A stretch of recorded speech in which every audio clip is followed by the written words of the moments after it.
Well, good evening, everyone. Are we ready to get this event started? My name is Jed Liston, and I'm your MC for tonight. I was picked because I look like the mayor. So, welcome to Bar Camp 2012, and its partner in crime this year, Ignite Missoula. They have come together to form this super conference. Bar Camp started in 2008, and they started as a technology conference, mainly a web technology conference, and the very next year they decided to invite the arts community to join them. And ever since then, for 5 years now, it's been arts, technology, and community brought together in an unconference format. And they talk about unconference because when you go to a conference, some of the most productive times are those times in between sessions, when conversations spur and topics come up and in-depth discussions happen. And that's what this conference is all about. The unconference, the driving force is you. And you have the power to shape this conference and to make these next 2 days very special. And like I've said, they combined with Ignite Missoula, which is in its 4th year. And let me tell you a little bit about Ignite if you've never been to one. Ignite events take place in over 100 cities across the world. All talks of Ignite speakers are 5 minutes exactly, 5 minutes long. It can be about anything the speaker is passionate about, from how to buy a car to why you love chocolate. That special passion is brought to us as a gift. But the speakers come with 20 slides only, and every slide is advanced every 15 seconds. Ready or not, they're advanced.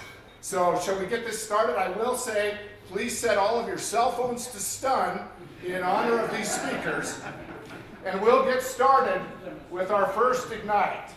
I'd like to invite Jennifer Shryock, I got it right, did I not? To the stage.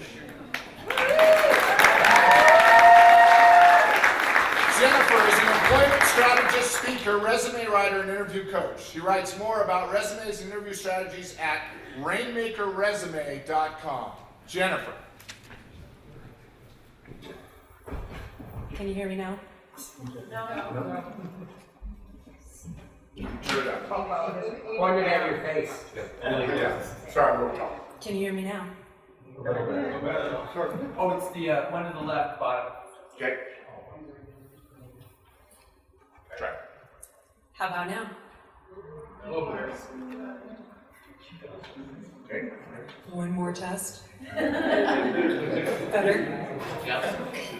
All right.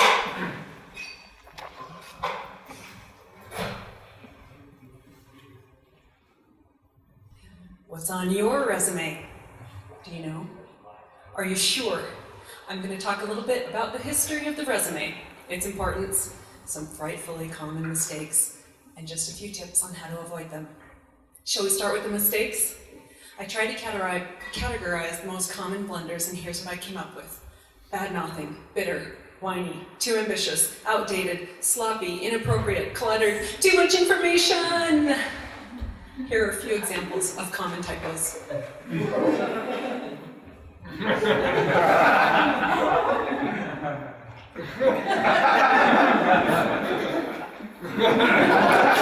How do hiring managers feel about those mistakes? One said, making errors on your resume screams, I'm careless. I don't care to double check my work, and that's exactly the sloppy, lazy effort I'll give you if you hire me. But spell check wouldn't catch these confounding statements.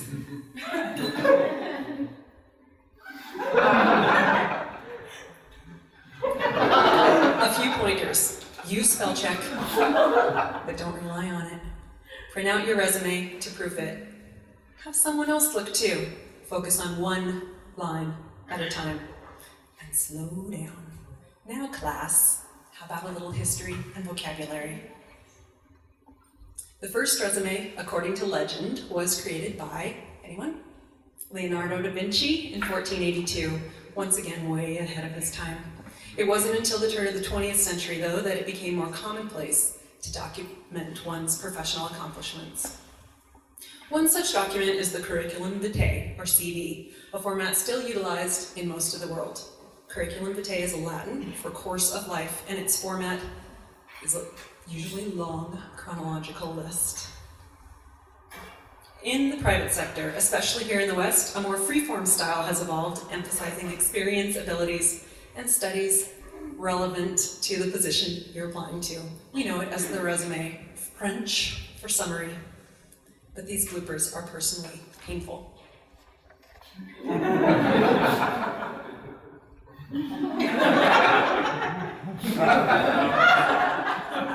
Keep it relevant, folks.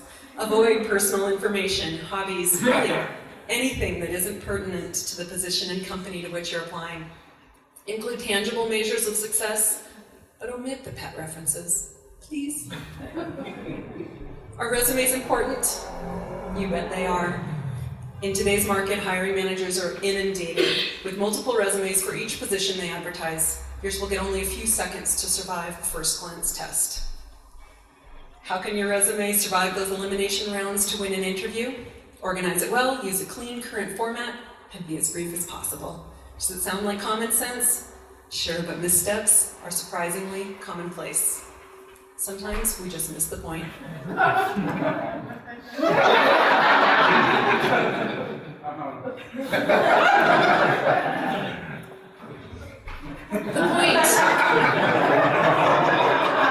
The point of your resume is to earn you an interview. It must demonstrate two things above all. One, that you can do the job to which you're applying, and that you can work well within the company's culture. Check every line of your resume against these two questions. Hiring managers need to hire someone. They advertise for a position and they need to fill it. They hope it's you. They want you! Make it easy for them to choose you by presenting a clean, custom-tailored resume. So we've touched on a brief history of the resume, its importance, and how to avoid some of the most common resume gaffes. But what about the future of this ever-important document? In just the last 10 years, the resume has become less an unchanging list of historical data and more a personal or professional branding strategy. Resumes are living documents that adjust to the needs of the market and change over time. With advances in technology, the next iteration will almost certainly be more interactive.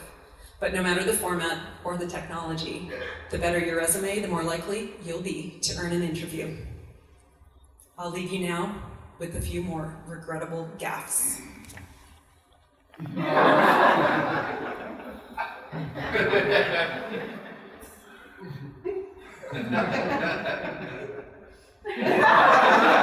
you.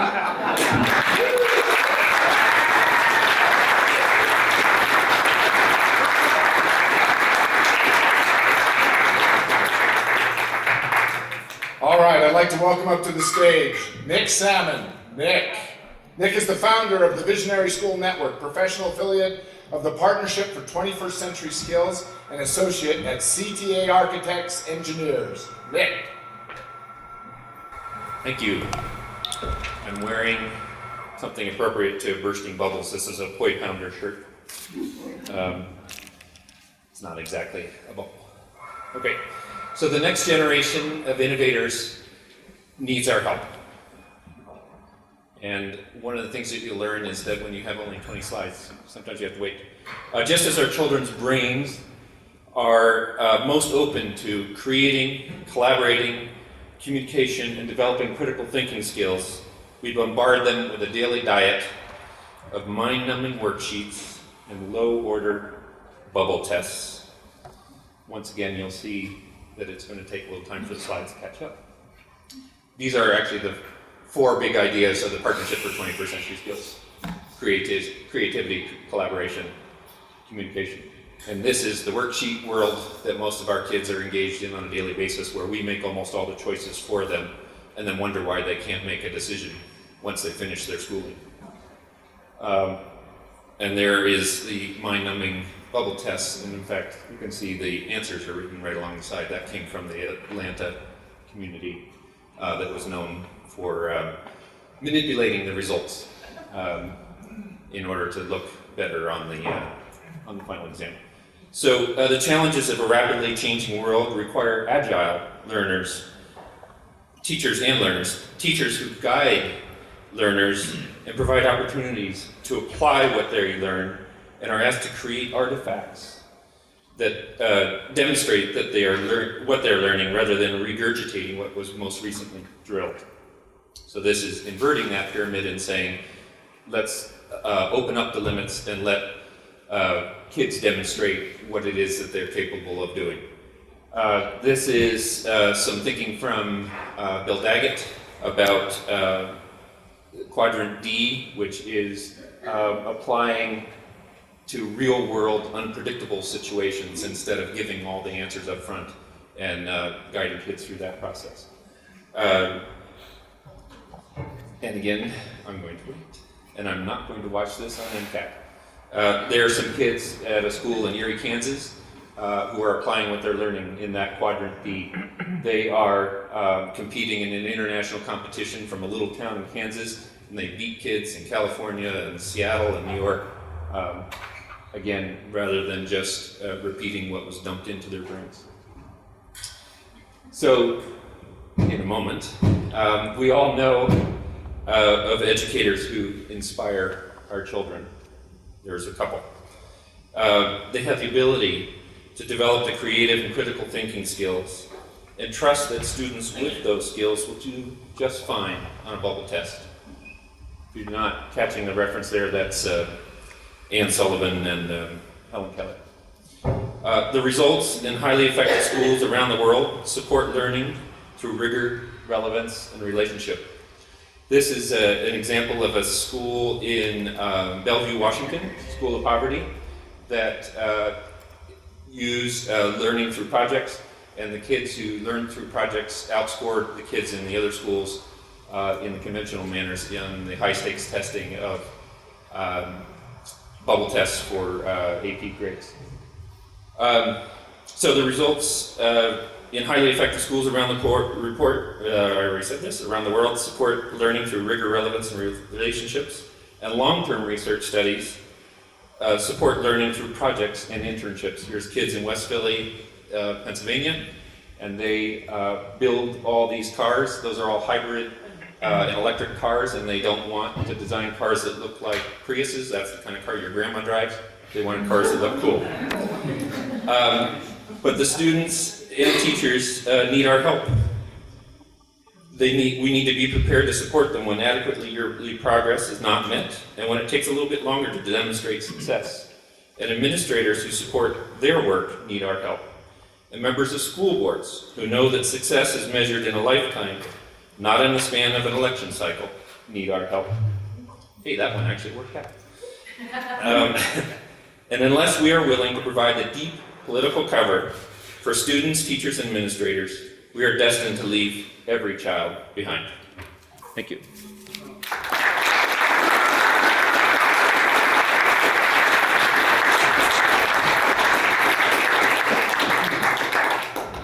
So you can even be quicker than your 15 seconds. All right.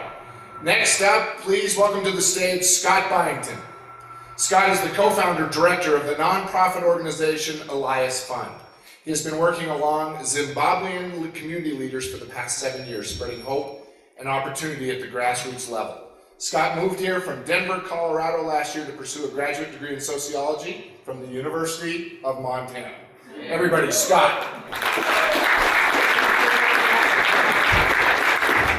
Is it all right if I take this off? Yeah. All right. So we're all here tonight because we care about community, we care about collaboration, we care about moving forward. And what I want to put in front of you tonight is that at the heart of that is relationships. So relationships are the foundation that we're going to move forward with. And in our current global society, we are moving forward as a globe. We are more connected, more progressive than we've ever been in the past. Through Facebook, Twitter, G-Chat, all of that stuff, we are moving forward and we are connected as a people. Yet, at the heart of that, there still remains the need for human connection. As we move forward as a society, and as people groups across the world, the most vibrant way to move forward is through that elemental human connection. Now, in the country of Zimbabwe, there's a tribe called the Shona tribe, and they have a saying for this understanding of human connection, and that is roughly translated, I am strong if you are strong. And what we've found is that within a culture and in a people group that are living in such dire poverty and oppression, they have a commitment to people and the people around them that is vibrant. And it's in that they have found that they live most abundantly through human connection, through connecting with the people around them. So inspired by what we have found in the Shonen people, there came about an organization called the Elias Fund. And the Elias Fund is there to equip and empower individuals to become forces of leadership and change in their local communities. So not just local leaders in Zimbabwe, but local leaders in Germany, Sweden, US, all over. We work to empower the youth culture to engage the community around them. But what's so fascinating about this story, and what this story really points to broader than the Elias Fund, is that it comes down to one man. And there's a man in Zimbabwe by the name of Elias, a very good friend of mine. And he was the inspiration behind all of this, and the relationship with him has impacted me and pointed me to show how vital relationships are to the coming together of people. And it comes from another mutual friend of ours by the name of Chad, who met Elias back in 1994. Chad was a young musician who was in Zimbabwe teaching English, and he wrote a little song about Elias. And that song became a very big song for the band that Chad went on to form, and that band was called Dispatch. The fans of this band, Dispatch, connected to what the song was about. As an independent band, Chad didn't really understand the following that he had as a band until they decided to throw a final concert back in 2004.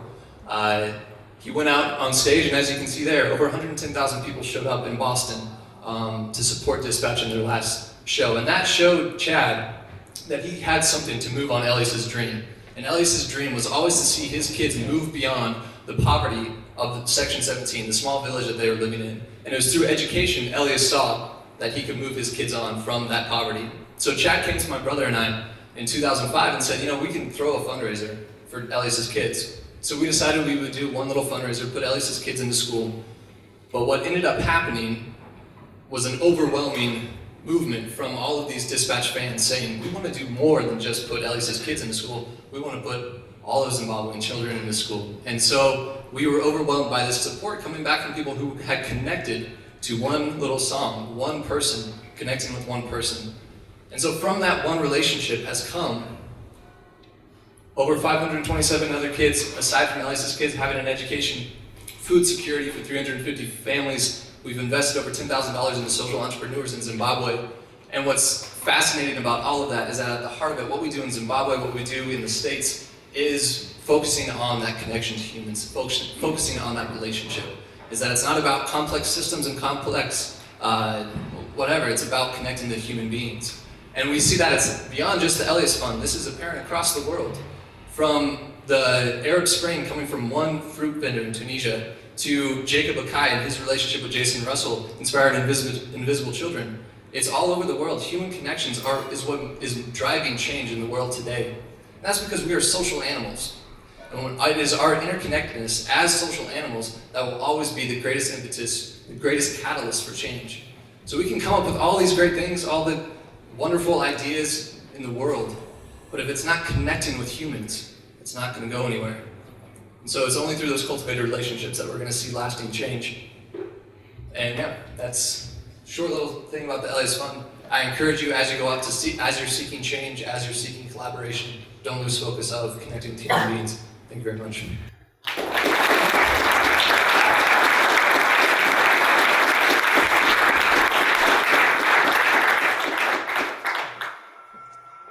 We'd now like to welcome to the stage Ken Wall. Ken has 25 years of experience in GIS experience, beginning at the University of Montana's GIS Research Specialist in 1986, and serving in the capacity of professional GIS consultant, founder and president of Geodata Services since 1993. Ken is an industry leader in geospatial analysis, business geographics, and collaborative mapping. Ken served as an instructor on more than 50 short courses and training sessions in GIS. Welcome, Ken.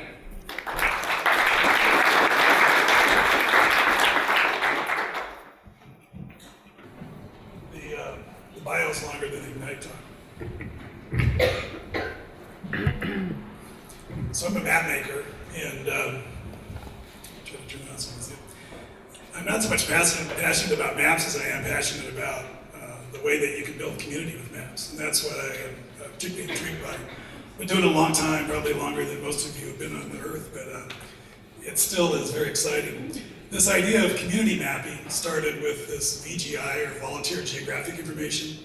Michael Fairchild or Goodchild rather, from Santa Barbara developed it. It's the idea of engaging citizens with mapping.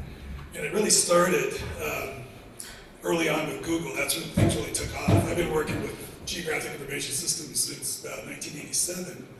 And back then we were working with, not with citizen mapping, but with old digitizing tablets and a lot of old technology. But now it's really taken off. I work a lot with ESRI, or Esri it's called, and it's out of Redlands. And they've created a cloud-based solution for mapping, similar to Google, but a lot richer. And the cool thing about it is you can now engage citizens with it. You can do it with your smartphone, you can do it with your tablet, you can do it with your PC or Mac. And it works in the cloud, it works on your desktop through a variety of sources. What's really exciting about it is when you engage, maybe not quite 7 billion yet, but eventually most of the people on Earth will have a cell phone or a smartphone or have access to one. When you engage them as sensors, that's when it starts to get really exciting.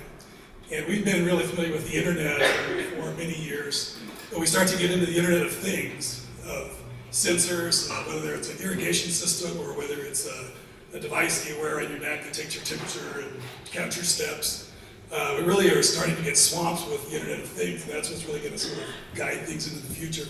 It can be really powerful. The oil spill a couple of years ago in the Gulf, citizens were the ones that had the best maps. They set up balloons, much like the early aerial photo mapping, and they walked the beaches with these balloons and inexpensive cameras with GPS on them.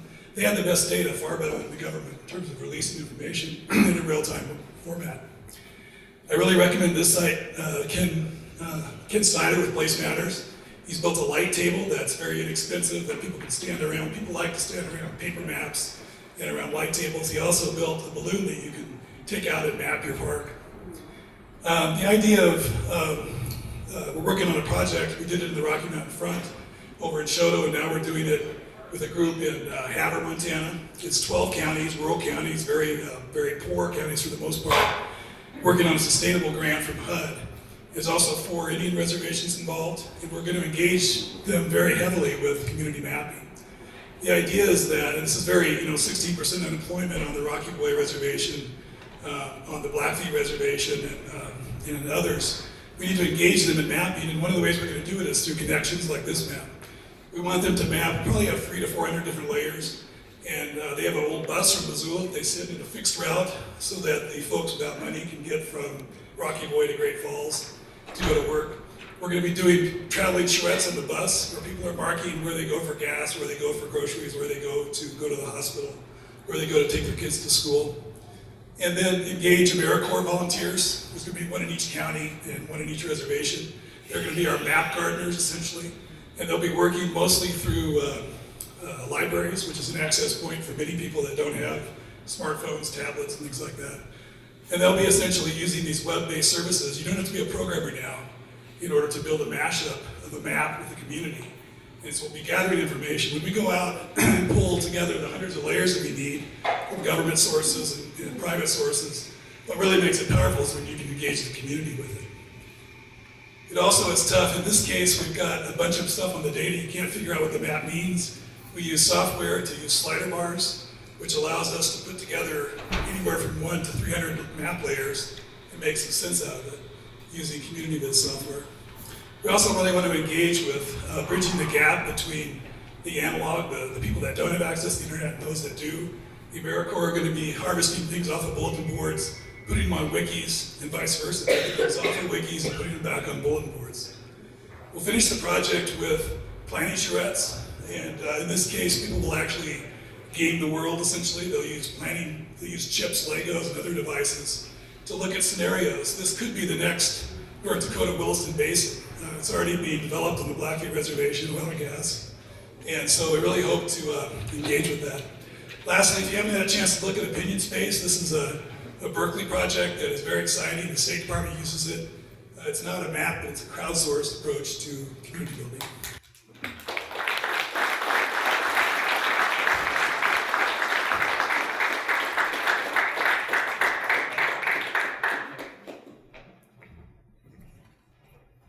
All All right, our next Ignite speaker, I'd welcome her to the stage, Judy Wright.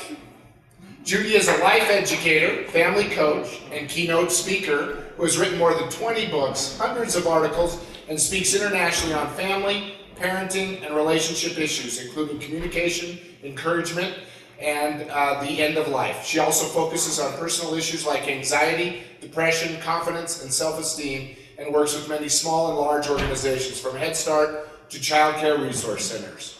Judy. Thank you.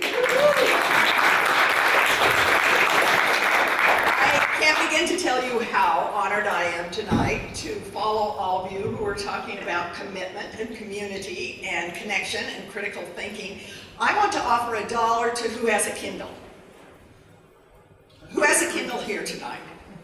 Ours is on the dining room table. All right, who has a book in their back pocket? Huh. Good job, you get this, Christy.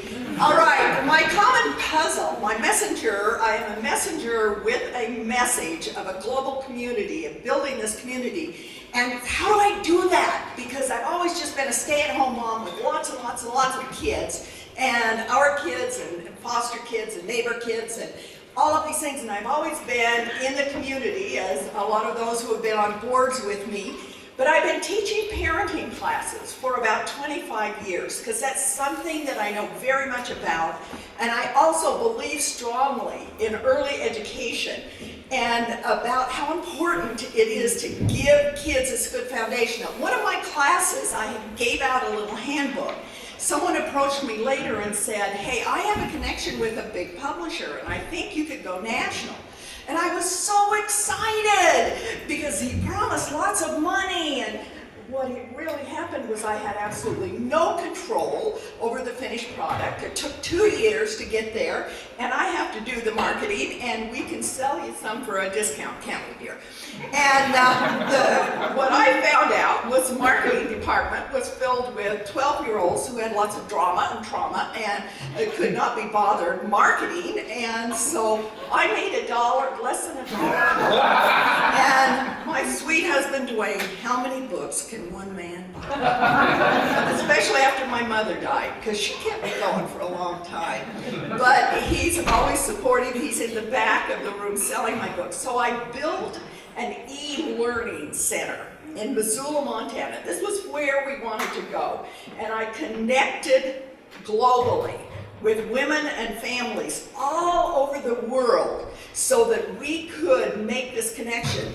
The only problem is I still wasn't making money. The money was flying out, and I thought, there has to be some secret. There has to be a part of the puzzle I'm missing. How many of you do this too?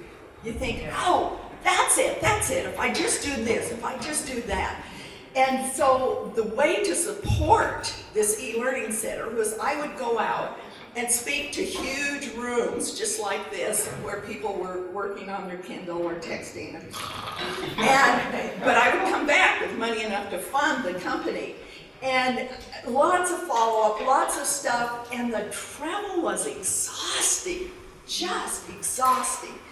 While I was doing that though, I developed about 40 workshops with handouts, with everything that I needed, visual aids. They were all there. They still are there on the shelves in my office. So here I am in my office thinking, how do I monetize this wisdom? How do I get someone to pay me for what's in here? And I thought about it, and I thought about it, and I thought about it, and I thought, ta-da! Kindle to the rescue. Because Kindle, when I was selling with the big publishers, I was making $1 a book.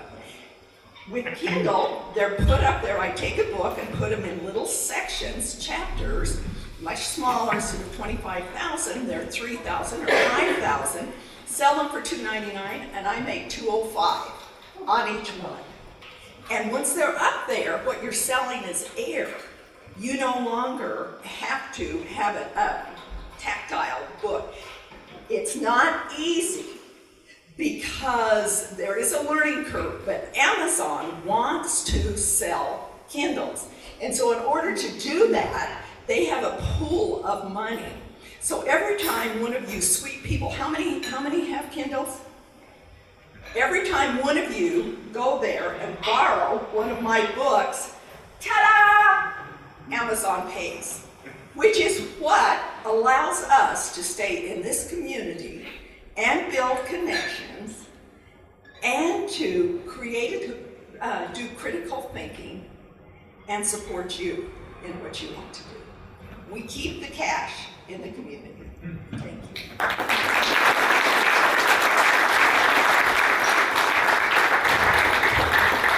All right, I'd like to invite all of our Ignite speakers to come back up to the stage for one last ovation. This is a community-submitted project. They stuck their necks out. Come on up, please.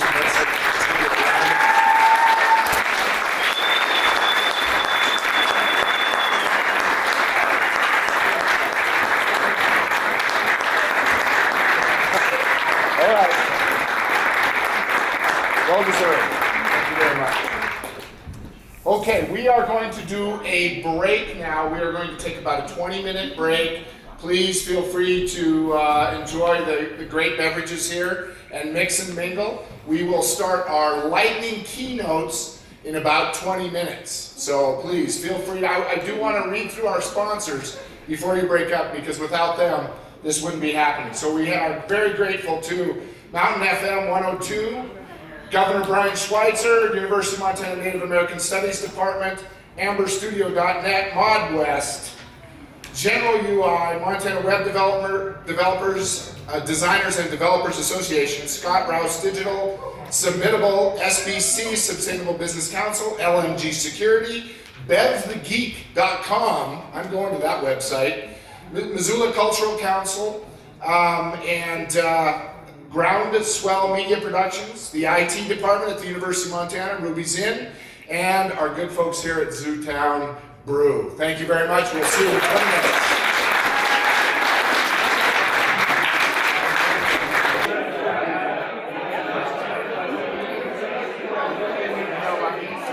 All right, if I can have everybody gather towards their seats. It's time for round two.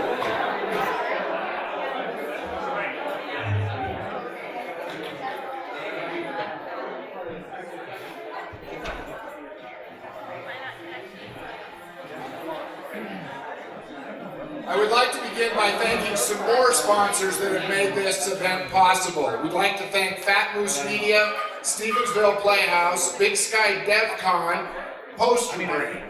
So thank you to all those sponsors, and a very special thanks to a very special sponsor.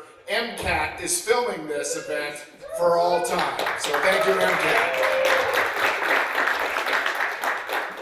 Okay, the next phase is based in Bar Camp, and these are Bar Camp lightning keynotes. And Bar Camp has invited speakers from all over North America to join us and do lightning keynotes. So everybody take a nice calming breath, because these are longer than the Ignite video. They're not? Okay. Different format, though. Same format. Same format. All right. It's not what it says here. Different people. Okay, just different people. All right, well. Never believe everything you read. That's why this is such a special conference, because we build it as we go, correct? That's right. That is correct. All right. If we go along. And we're making it up. All right. Please welcome to the stage Jerry Kirk. Jerry's passion is creating the spaces for people to discover their true potential and together create astonishing results. He uses innovative approaches including Kanban, Agile, and Lean Startup to guide organizations and communities. In an age of participation, he's been experimenting with new ways for citizens and government to engage with each other, with encouraging results. Lately, Jerry is focusing on helping individuals through personal coaching and personal Kanban workshops. Jerry is based in Ontario, Canada. Jerry.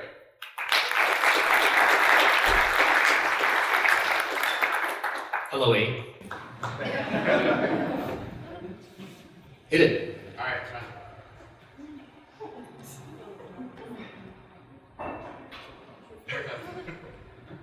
All right, so to get started, I'd like to see a show of hands. Raise your hand if you have done one or more of the following. You post to a blog, you posted photos or videos online. Come on, let's see the hands, be proud. You have an online business, you use Twitter, Facebook, and you have written software. Okay, and we pretty much covered everybody here. These are exciting times where we can all be creators thanks to the ease of tools and information on the internet. What that's allowed us to do now is it's much easier to be active participants in the communities that we care about, whether they be local or global. This wave of creative expression is fueling the reemergence of everyday superheroes who are reclaiming the future for ourselves rather than leaving it to the power brokers of society today, who are deciding our own fate. Now, the challenge for these superheroes to reclaim our future is to transform the isolation and self-interest within our communities into connectedness and caring for the whole. And as you've noticed, there's an ongoing theme tonight of relationship and connectedness to make a difference. I really believe that there's so much untapped potential available to build community in a society worth living in. But the question is, how do we tap into it? It's there, you can feel it, right? Well, one element of this strategy is to create the alternative future one room at a time. If you can change the room, you've changed the culture, at least for that moment. This room, this way of gathering and engaging, is a metaphor for the world and what's possible.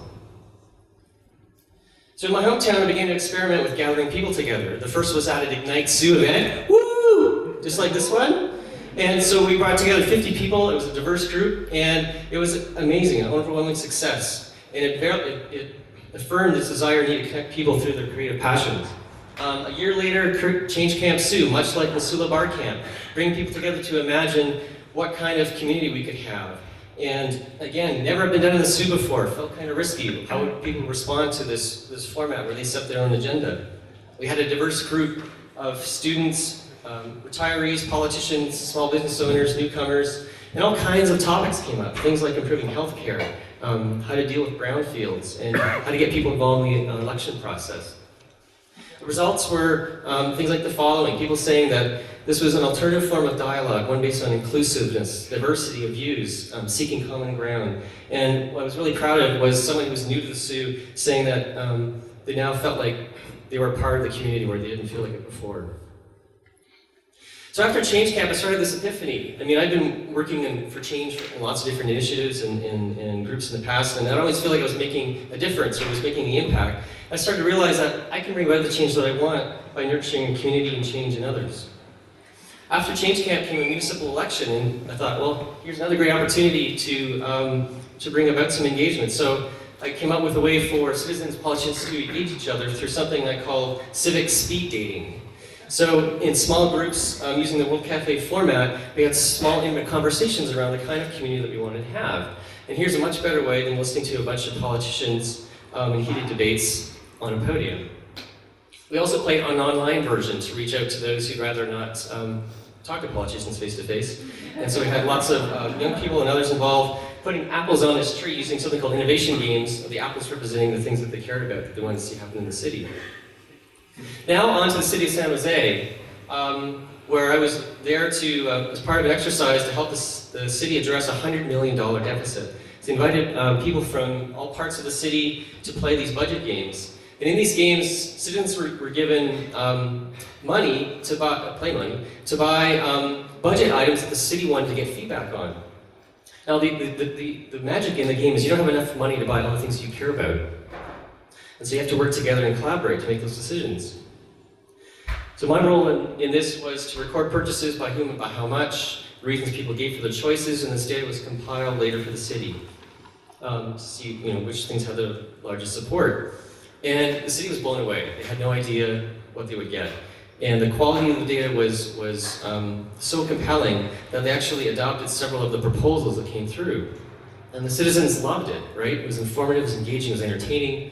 And so from Change Camp to budget games, these new ways of engaging are unleashing creativity, an age of participation, offering a taste of what is possible. As I said, there's so much untapped potential out there. It just needs the right conditions to blossom. So let's use this opportunity here at Missoula Bar Camp to build connectedness and caring for all of its citizens in the wider world. Thank you.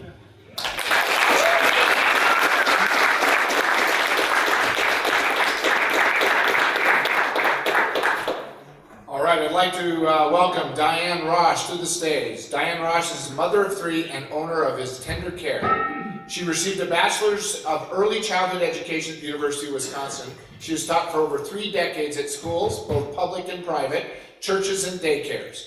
She has done trainings and mentorings in the United States, Nigeria, Ghana, and has developed curricula and children's ministry programs in churches in Wisconsin and Illinois.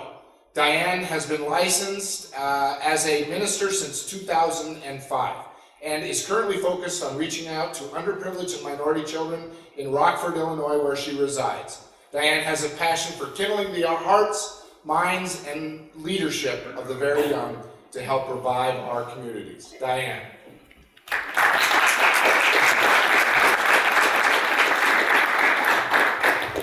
Oh, it's falling.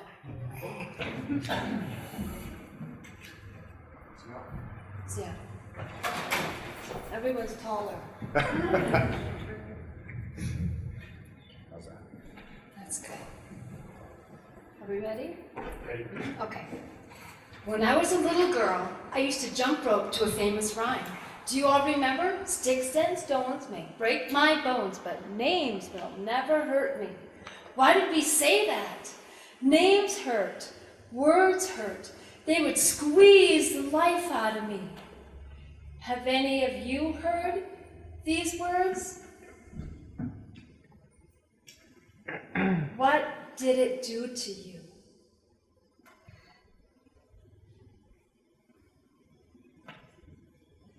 Did you eat these words? You dummy, you dreamer, you're an idiot. You're never going to amount to anything. You're a spoiled brat. Did you swallow those words? At my last high school reunion, few people I knew were living out their potential or their dreams. What happened? When did they give up? There's been times I gave up, and when I gave up, I became critical of those around me, including my own children. Because I was not happy. I became angry because I believed those words. It's my daily mood that makes the weather. I possess a tremendous power to make a life miserable or joyous. I can be a tool of torture or an instrument of inspiration. I can humiliate or humor, hurt or heal. If I was just one person affecting the children in my midst, what about all the other adults affecting the children in their community? The domino effect is unimaginable. In 2006, I went to Rock House Kids, which is an inner-city ministry for children pre-K through 18. I saw children who were hurting deeply over words spoken and actions given. I even saw children speaking death words over each other. I realized every child has a story. They all wonder, do you love me? Do you accept me?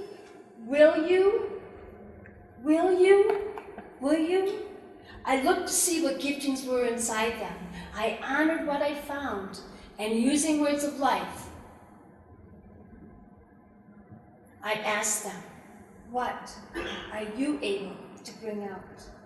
Are you able to open up your heart and share? You're amazing. You're wonderful. You're wonderful. You're wonderful. You're so creative. I really like that idea. I started to see a difference in the children's lives. It was so exciting to see the behavior and attitudes change. And I wondered and thought, what if we could change our community by connecting with hurting people all over the community? But I'm only one person. Years ago, I made a decision that whenever I'm with any child, I will acknowledge them smiling, get down on their level, eye to eye, and I will ask them their name. In 2007, a woman named Linda came to volunteer with me. She was afraid to work with children, but she wanted to, but she didn't know how, but she was willing. As I mentored her, I was able to draw out some things that were inside her, and she was able to confront them, And she was able to resolve them, which was so exciting. Our slogan, help a child today, and you won't have to prepare an adult tomorrow.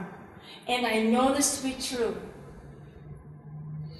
When I talk to people about how do you impact your community, they tell me, ask people when networking, what do they do? What gifts they have, what talents, what skills, what hobbies, and you'll have an amazing amount of resources.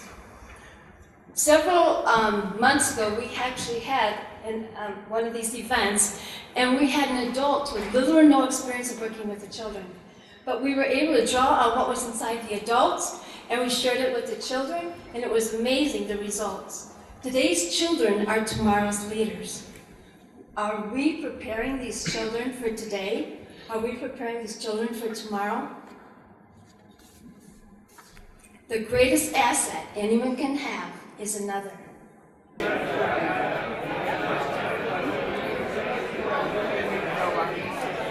right, if I can have everybody gather towards their seat. Thank you.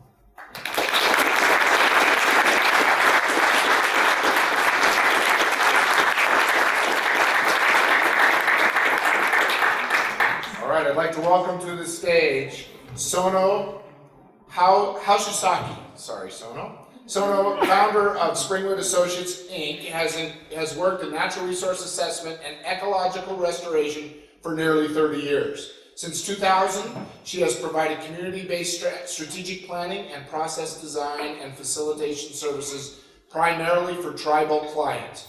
She helped establish the Northwest chapter of the Society for Ecological Restoration, was appointed to the Skagit Environmental Endowment Commission, and has served on the board of the People for Puget Sound, and has been a member of the University of Washington Water Center Advisory Board since 1993. Please welcome Sono.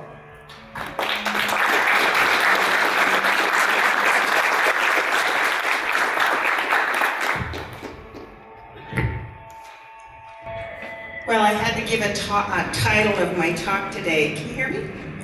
And so I called it Tribes and Adaptation because it was about change. But I wanted to be clear that this is my uncle, Tobe Haushisaki, and he grew up and lived his whole life in Joliet, Montana. My dad was born there, and this is my mom, Mary Jane. So I'm the granddaughter of Japanese immigrants, which is to say that my people don't come, my ancestors didn't come from this continent at all. And unless you're Indian, neither did yours. So that's just to understand that even with that, I grew up with the Swan Valley as a regular part of my being. We lived in Missoula till I was 9, and I didn't know what beef tasted like till I moved to Washington. Now I'm working with Coast Salish peoples in Washington State that have been there for 10,000 years. They're peoples of water and peoples of trees. The trees there have 140 inches of rain a year.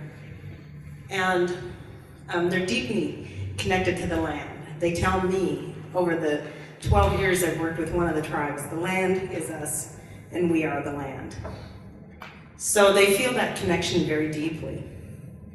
But they've had a 200-year history of recent rapid adaptation. Not to say that around the world that hasn't been happening, but this is on their lands. And so they're suffering broken families and cycles of intergenerational trauma. At the same time, they're becoming self-governing in a new way. The first self-governing tribes were in 1992, so they now have 20 years of governance. And that came about because they make treaties with the US. They depend on the resources from the land and the reserved rights to those resources so that they could fish and maintain their culture in perpetuity. So they depend on a whole landscape because they came out of a whole landscape. And the way our agencies are set up, they only deal with slices and pieces of the environment. The tribes are concerned with the whole the whole enchilada. And what they're doing is they're developing their future leadership as they go. There's a man named John Young who has an institute called the Eight Shields Institute. And he has had 30 years in teaching nature awareness and has recently decided that it's also about cultural regeneration. His base of knowledge has been indigenous, and he makes a distinction between nature information that you can look up in Google, between nature experience that you can have by just being out in nature, to nature connection, deep nature connection. And he posits that deep nature connection allows empathy to arise. And that's needed if the goal is a world where the diversity that's present can be at home. Change is ever constant. That's the one thing that everybody experiences. So the question is how do we move with the change? What are the attributes that will help us accommodate the rapidity of climate change, economic change, dislocation? The first thing that tribes have taught me is know who you are, know who your family is, and know where you come from. And then that gives you a pretty foundational base in values, and probably good for everybody. The next thing is just show up and feel it in your body. Indians always say, feel it in your body first. This is the most amazing young athlete, and he can feel it in his body from his feet to the top of his head. We mostly operate from the neck up. And then the next thing is partner. You're not gonna do it alone. Tribes are not gonna be able to recover the environment alone. They have to partner. Remember that there's a magical part, that there's more than meets the eye. And create a shared vision so that over the horizon, we all know where we're going. Right now, it's pretty fragmented and it's pretty hard because it's not clear where we're going. So that's it. Thank you.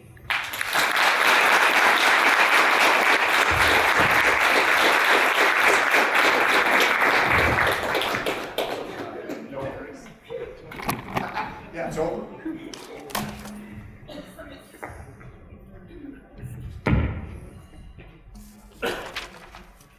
All right, I'd like to welcome John Ferrone to the stage. John graduated from Creighton University in Omaha, Nebraska, and completed a master's in creative writing at Iowa State University, as well as an MBA. He began his consulting career with Deloitte Consulting in 1995, where he helped design the firm's change leadership methodology.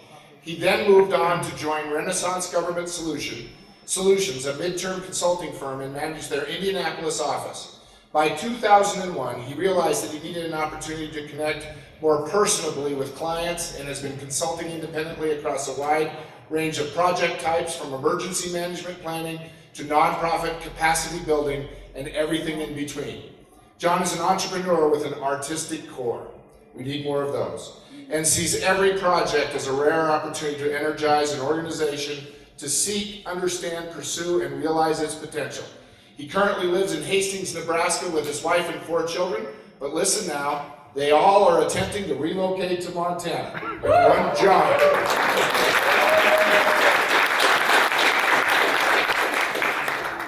Thank you, it's an honor to be here, and I'm very nervous, so cut me some slack here.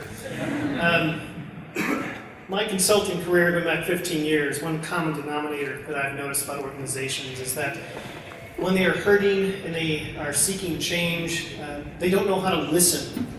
And they're not able to pay attention to the signals and symptoms and signs and so forth. And I'm not talking just about the listening with the ear, but just the flood of stimuli that come into an organization, be it its people. And one has to ask, what do people do when they listen effectively? And the goal is, in the bottom right there, is to assimilate information into actionable conclusions. To what end? And the answer to that is, boy, we're moving fast. That wasn't 15 seconds. Assuming I'm talking about the positive change, the previous slide, but listening becomes valuable when you can sort through the torrent of information, take action, and create value. When you look at that torrent, and look at that, I've even got lightning rounds in there, see, because this is a torrent of information tonight. There's so much coming at an organization and its people at any given point in time. It's very difficult to know what to do with that information. When your bucket is full and more is being pulled in, what can happen only but water spills out. So the question is, how do organizations evolve their collection system so as to be able to listen effectively? As organizations, they need to know how to collect the information. They need to have a gate or a framework for listening, a gatekeeping mechanism. And that's what I call effective listening. So far, I've thrown a lot of theory at you very quickly, in my opinion, from my experience. You're going to have 30 seconds to read the next 2 slides characterizing an organization I am currently working with. So this organization, right now, no articulated vision, no clear sense of direction, board is dysfunctional, self-admittedly, and they have a difficult time getting donors to donate money. This is a nonprofit. Staff are frustrated, they're glum, competitive forces are making the future look grim, and there's no trusted leadership. And yet, again, they're trying to do a retreat to fix things and to improve and to change for the better. But what's needed, before they do that, they really have to establish a framework for listening. How do they capture, assimilate, and act upon the critical information to become sustainable? I call it the elements of organizational effectiveness, and this is the flow chart I use to guide organizations. What I'm going to tell you about this very quickly is that it's nothing new. This is all simple stuff. I just simply arranged some concepts in a flow chart to help people understand that when you have a framework to hang the information on or place it into, you can take action with it. Creating your own model is important, and the organization that uses a framework is going to be able to pursue sustainability. But there's something deeper. It's that individual level. So a little bit of psychology and philosophy. Until the individuals of the organization know how to listen, they have personal frameworks for listening, the organization will suffer. It itself won't be able to listen very well. So I'm really kind of posing the question, if you're in an organization, what is your personal framework for listening? Have you ever stopped to think about it? It might take a little bit of a scary journey into the realm of introspection. That makes some people nervous. But really understanding what's important to you. And in a sense, you can use that same framework that an organization uses, apply it to yourself personally, across the very top there. What is your vision? What is your purpose? What are your goals? How do you measure yourself? How do you motivate yourself? How do you plan and implement, and eventually, in certain ways, market yourself?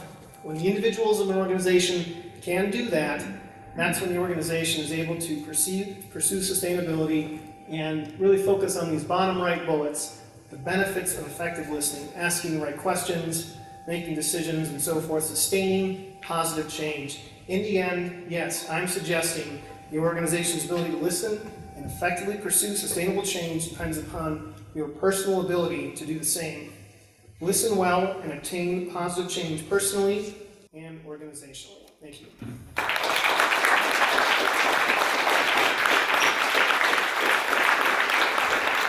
I'd like to invite all of our keynote speakers back up on the stage for a nice ovation. They traveled to our little burg of Missoula to share their vision, their ideas, and thoughts with our little conference.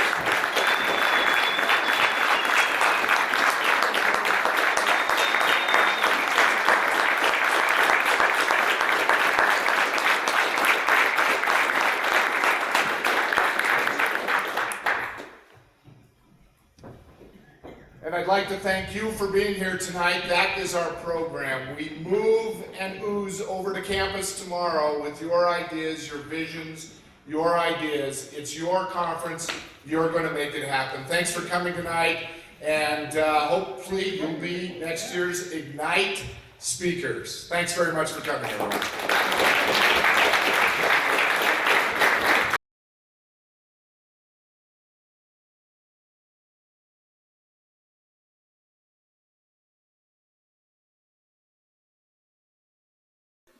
And so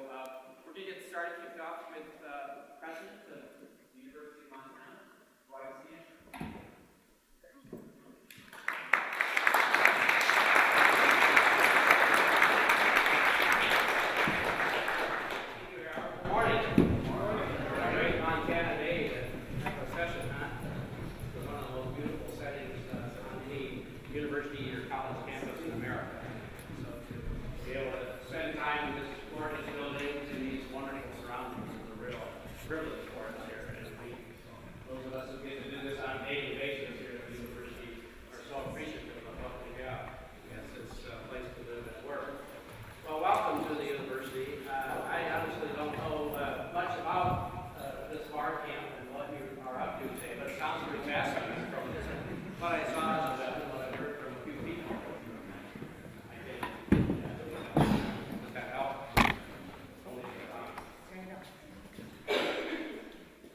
Hello?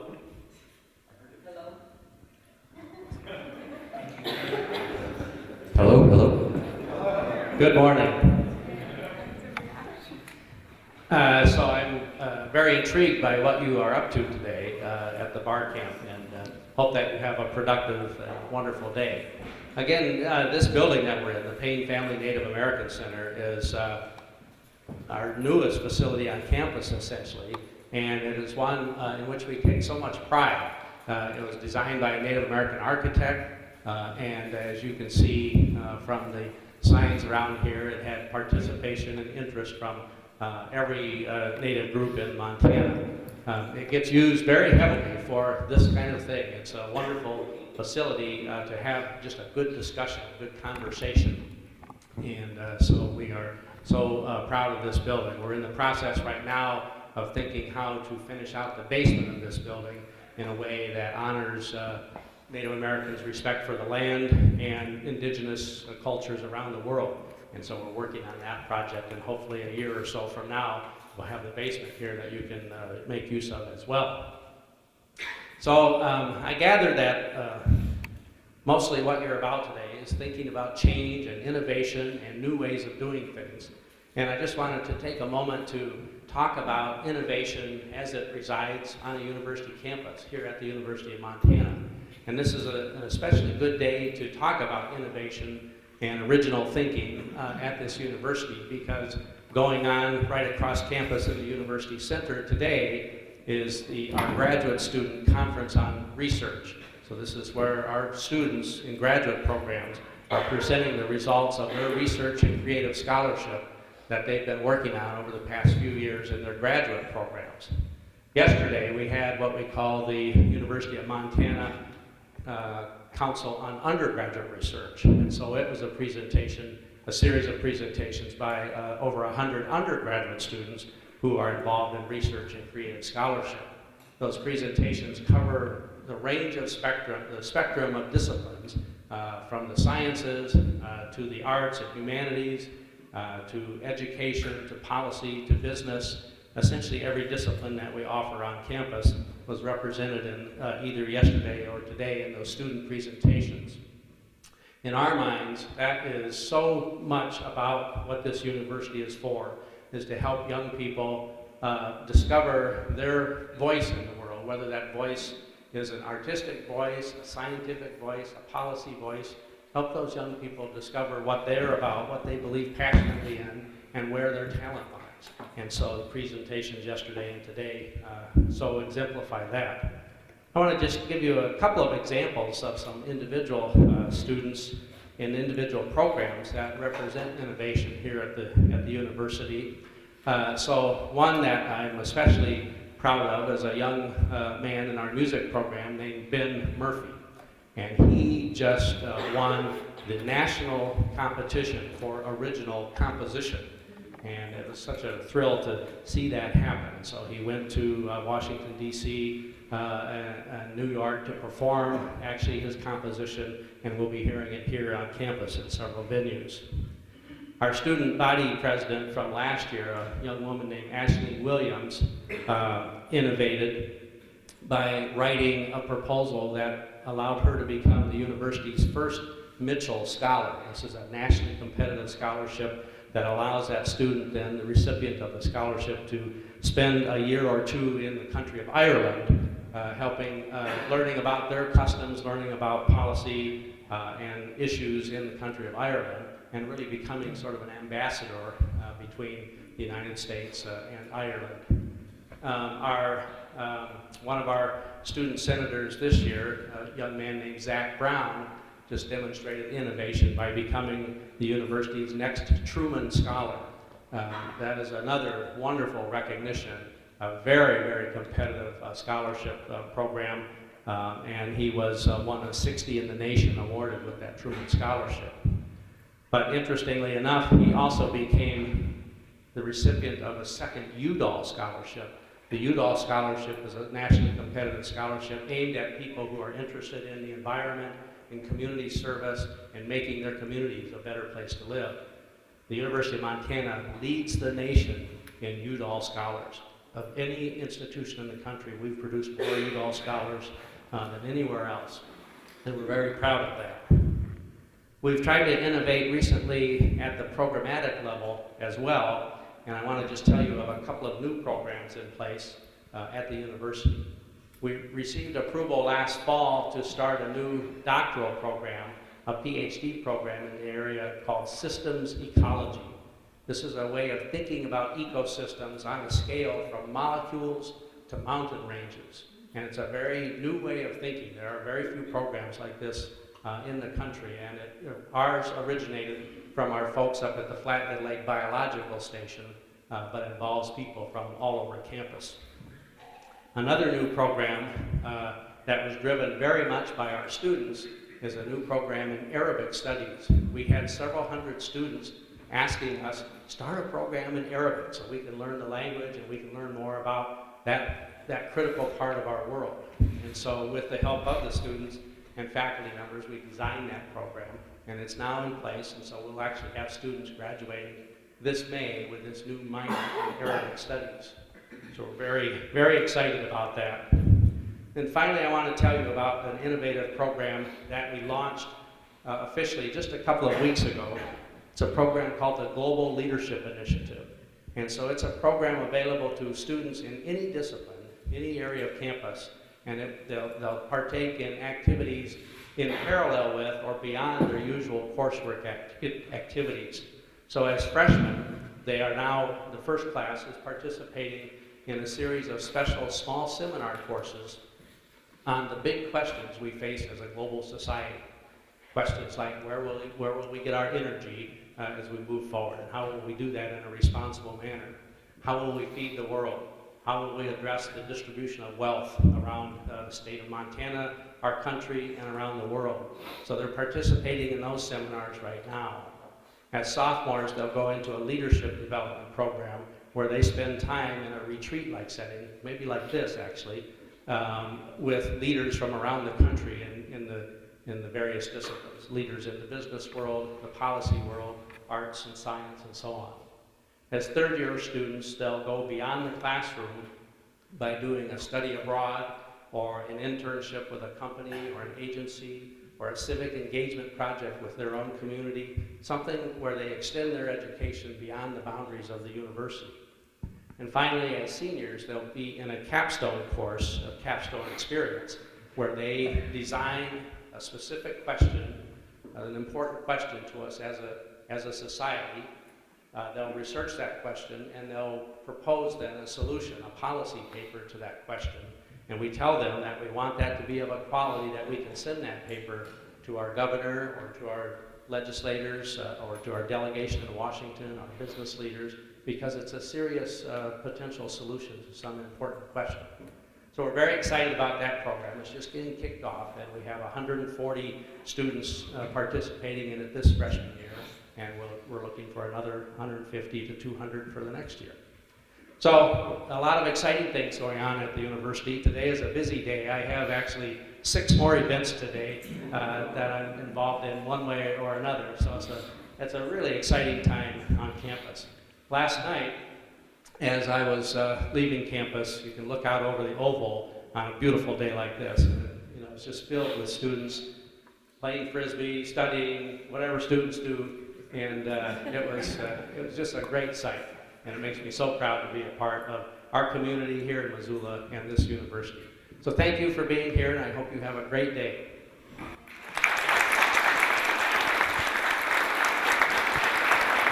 Thank you. Thank you, President. Thank you, President Ekstrom.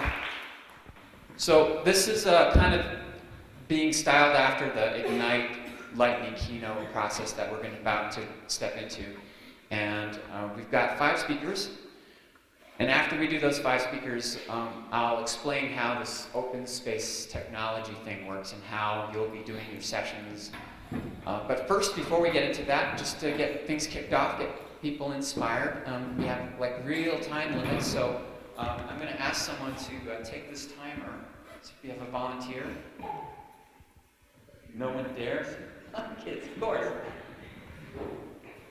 And so I'm going to watch my watch as well. When it gets to about 1 minute warning, I'll ask the lightning keynotes to just be aware of that and try to start wrapping things up. When it goes beep, beep, beep, beep, your time's up. I won't grab you off the stage at first, but try to wrap things up. So the first speaker I have is someone I'm very proud to know, someone I met at a software conference, and the work that he does isn't really about code per se, but it is how I believe people can take responsibility for what they care about and be more successful in their life.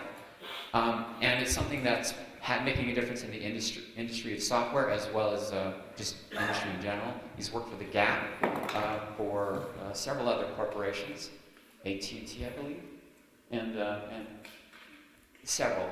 And he's author of Teamwork is an Individual Skill, which is an excellent book. I'd like to invite Dr. Christopher Avery.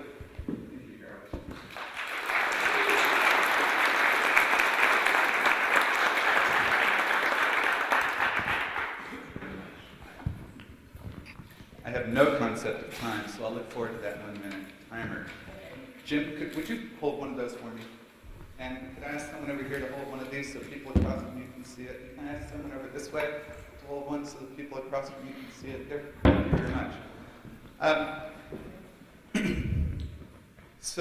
an organizational scientist by training, but I was a real life worker and career guy and manager before I went back to graduate school. So I was one of those graduate students that asked tough applied questions that professors didn't like. And I never was a professor. I never was a scholarly researcher beyond my dissertation. I wanted to go back to industry and solve problems.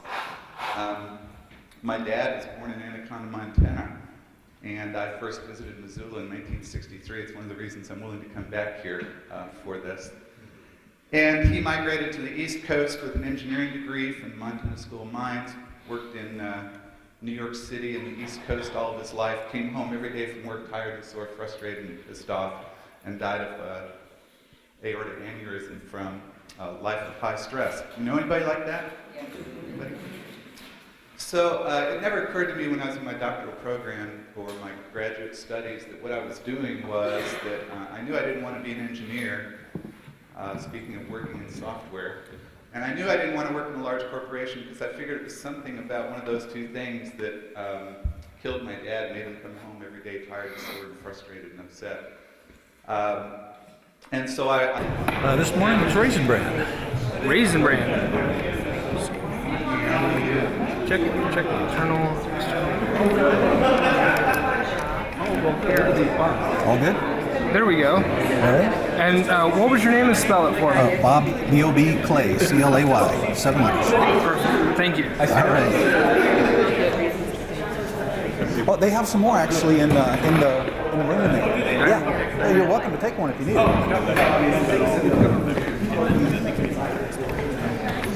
Well, good morning. It is still morning. I guess we'll get rolling here. So my name is Bob Clay. I have a couple of software companies here in town. I've been working in cloud computing since 2008 and looking at it probably since 2006. We deployed our first systems inside Amazon's EC2 solution in about June of 2008. So I have a bit of background in cloud. We've been working in Azure as well, Microsoft's cloud solution. I've done the analysis on Rackspace, a couple of private clouds that we've played in. One was called AppCore, another was called Pier 1 ZuniCore. So there's a tremendous amount of cloud technologies out there. On the public side, Eucalyptus is another common one. How many people here have done any work in cloud computing besides me? Great. Cool. How many have deployed instances and run production instances in a cloud? Which one? EC2? Not production, development, but EC2. Okay. Anybody done anything else in Azure or private cloud? Eucalyptus or Nebula? Private cloud? Okay. Okay. Well, I thought the reason I threw this session out there is just to see who else in Missoula is working in cloud besides my company and my team. And so talk a little bit about why cloud for those who haven't been cloud initiated. Some of the current tech that's out there in the current public clouds and private cloud technology. I want to talk a little bit about mobile too. We only have an hour, so it's a lot to cover. But the implications of our mobile phones and our tablets and what we're storing in the cloud already. And it's a common tool used now by many production companies. And then what's the future of that? What's the future impact in terms of our companies, our home, the entire computing industry over the next decade? So why cloud? I usually say I drink the cloud Kool-Aid because I worked for Cisco Systems for 13 years. And the last 7 I was in their BD development area. We were one of, or I was one of about 7, I usually classify myself as an engineer, went to the dark side to do marketing and biz dev. So about 7 of us like that, and then about 80 engineers. And what we did, we were the only group that had engineering capacity that didn't have P&L responsibility. We didn't have to generate profit. We could actually just look at technology. It was my dream job for a long time. And what we got to do is go out and actually explore what's going on in the major universities and small companies. So in that group, you know, as we explored what was happening, it became pretty obvious to us that an evolution was happening in computing. And when I say why cloud, as you look at the analysis, you do the business analysis, zero capex. You don't have to spend any money on hardware, and you pay for OpEx by the hour. You dynamically upgrade your machine size. I mean, the business model becomes very powerful in terms of looking at dynamic scalability and that ability to roll up machines on demand with a few keystrokes. So I don't have to go buy them, I don't have to provision them, I don't have to procure them and install them. I just hit a couple of keystrokes and bang, I've got a machine that's running in the net. So that's why cloud for me. How about you? Is that what brought you into EC2? Yeah. Mm-hmm. And why are you guys looking at it? Well, that's the draw for me. You know, just sort of data. Have you played with Rackspace or just EC2? Just EC2. I mean, I've got some stuff that's hosted with Rackspace, but Well, I know Submittable. Michael was here earlier. They're in Rackspace right now. We've done a bit of playing with Azure, but we're not really a Windows shop. My companies aren't. We're all Linux-based. So who's heard the term LAMP stack? I know the geeks have. Well, Linux, Apache, MySQL, and PHP. So we're on LAMP solution set. So we don't really run on Windows in terms of the software that we write and build. But that CapEx of zero and OpEx of by the hour, and being able to scale that up and down on demand is why cloud for us. Current tech, you know, the public clouds, the 2 big ones right now, or maybe 3. EC2 is definitely the gorilla. I mean, they've been around the longest, they have the most mature API, and the largest number of servers that are available. Question here? Oh, okay. Azure has been putting, or Microsoft, major bucks, billions and billions of dollars into data centers. They have another one going into Cheyenne. So they're trying to come up, but they've always been Windows-based. That was their starting point. Well, they've had a trouble getting adoption because most of the internet is running on Linux. Because A, it's free. Throw MySQL on, I don't have to pay for the database. PHP and Apache, I've got my web server, my programming environment. I can throw Ruby on Rails on it, etc. It's a cost issue. And for startups and for small companies, that's where they go. And so Microsoft this summer in June is going to start supporting other operating systems besides Windows in their cloud. So I've been talking with their sales guys who are interested in my company and assisting in moving people into Azure. So those are 2 of the larger ones. Rackspace was more of just a rent a shelf, get a VM. They're moving toward cloud, but their API, their application programming interface for controlling that is not as mature as EC2s, for example. And there's a ton of private cloud companies out there that have sprung up, and they'll sell you the hardware to deploy your own cloud in your data center. You can grab their software, put it on your existing hardware. Eucalyptus is a common open source one that's out there. But one small company I work with is called AppCore. They have a pretty neat little solution for private cloud. And they'll white label it. So if you want to spin up a cloud, sell it to somebody else, and run it for them, you can use their solution set to do that. Everyone knows what white label means, right? Because if we have non-technical. Okay, well, white label is just a concept of you can brand it for you. So you can put your name on it or University of Montana's cloud. And behind that is someone else's technology. And one of my companies, the ticketing company, is a white label ticketing solution. So we sell a ticketing solution to someone, it becomes their ticketing solution, but it's all my software behind it. So that's sort of current tech. Any comments or thoughts or questions? I mean, it's supposed to be interactive, so. What do you see in terms of pricing? That is, you save this money of not having to put out the capital, but are you paying so much to do it? Well, here's the thing, right? When you think about what's it cost to purchase a machine, what's it cost to power it, what's it cost to cool it, I can't run this thing. Those are all, both OpEx and initial CapEx cost. When you move to the cloud, you don't incur those. So that's part of what you pay with your rental. So for a small to medium-sized platform, like a small inside EC2 will run you about $70 a month for 24/7. But the nice thing is, if you only need it from 9 to 5, you can turn it on at 8:55, turn it off at 5:05, and you don't pay for the rest of the day.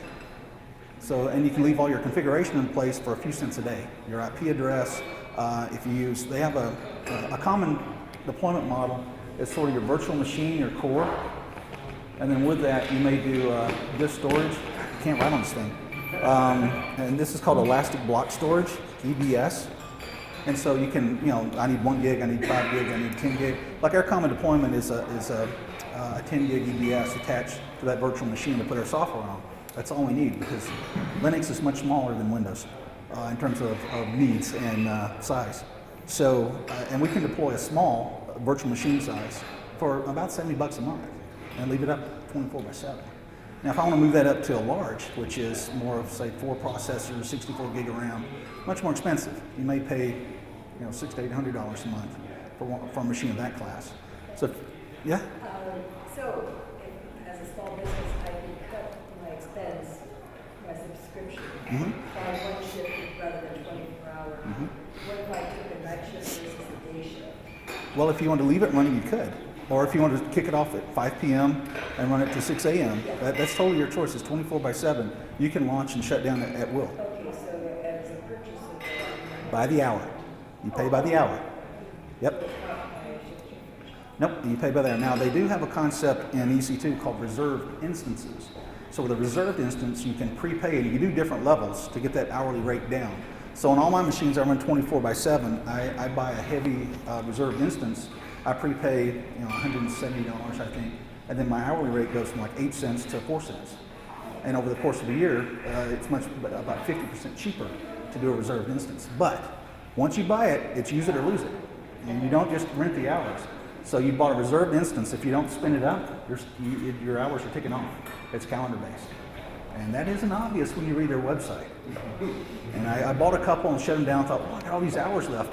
Powered it back up and went, oh, that's how it works. So read the fine print. And then in terms of cost, one of the other cool things about the cloud is that dynamic scalability. So that if you need 1 machine or 5 machines or 50 machines, you can spin them up. And you spin them up on demand. Once you spin it up, you're billed an hour. So if you use it more than an hour, you bill 2. But if you use it 59 minutes and shut it down, you paid 8 cents for a small.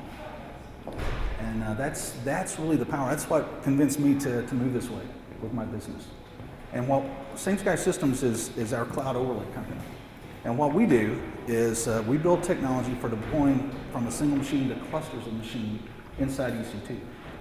And with that ability, then we can set that cluster size in terms of machine, database backend, or the number of web front ends that may spin up or down. So we can start it with 1 and scale it to 50 or 100 or 500.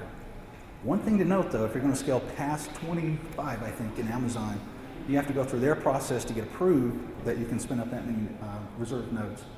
They have another concept called spot instances, which you're allowed to do 5 to 1, so you can spin up to 100 spots. And a spot instance, you're just bidding for capacity. But if someone outbids you, they can drop your machine off. So if you have something in production, not a good idea to use spot instances.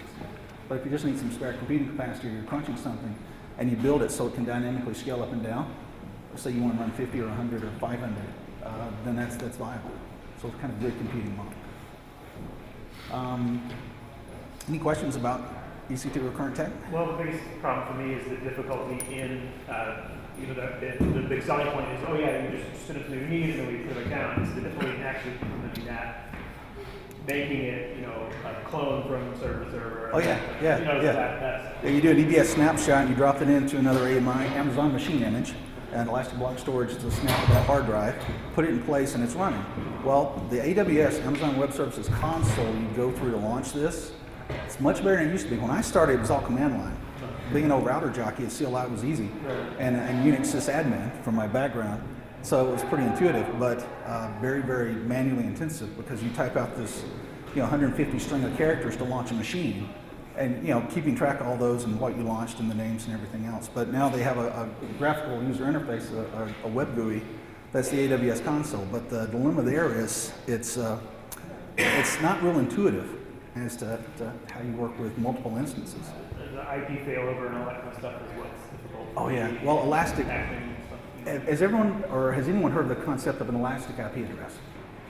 This was one thing that I thought was really cool about EC2, because being an old networking guy, when you create a domain, your domain name, bobclay.net, I put that into a machine. Well, there's an IP address for that machine that's mapped to that domain name. That's how people actually get to me, is that IP address.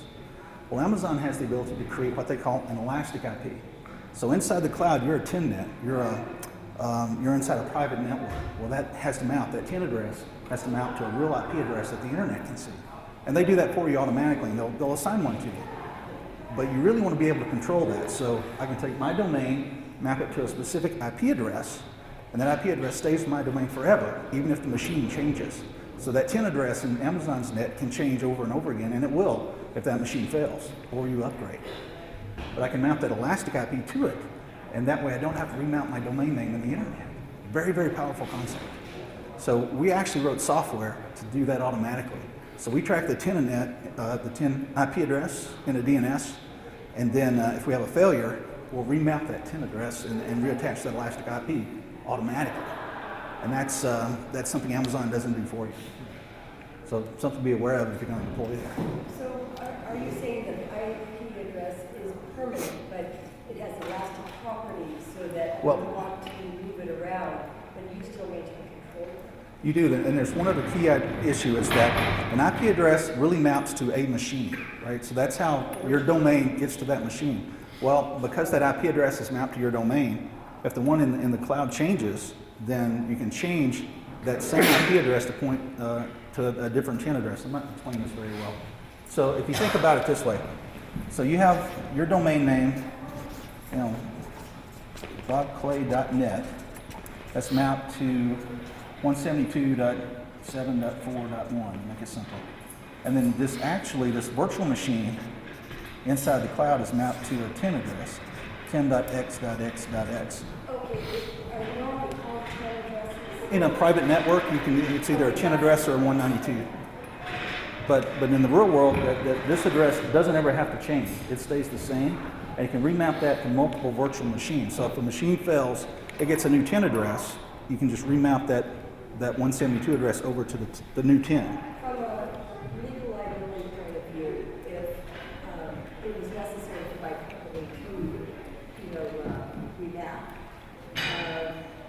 do I have a log showing how we switched and switched so that I can say that I was always attached here but never over there?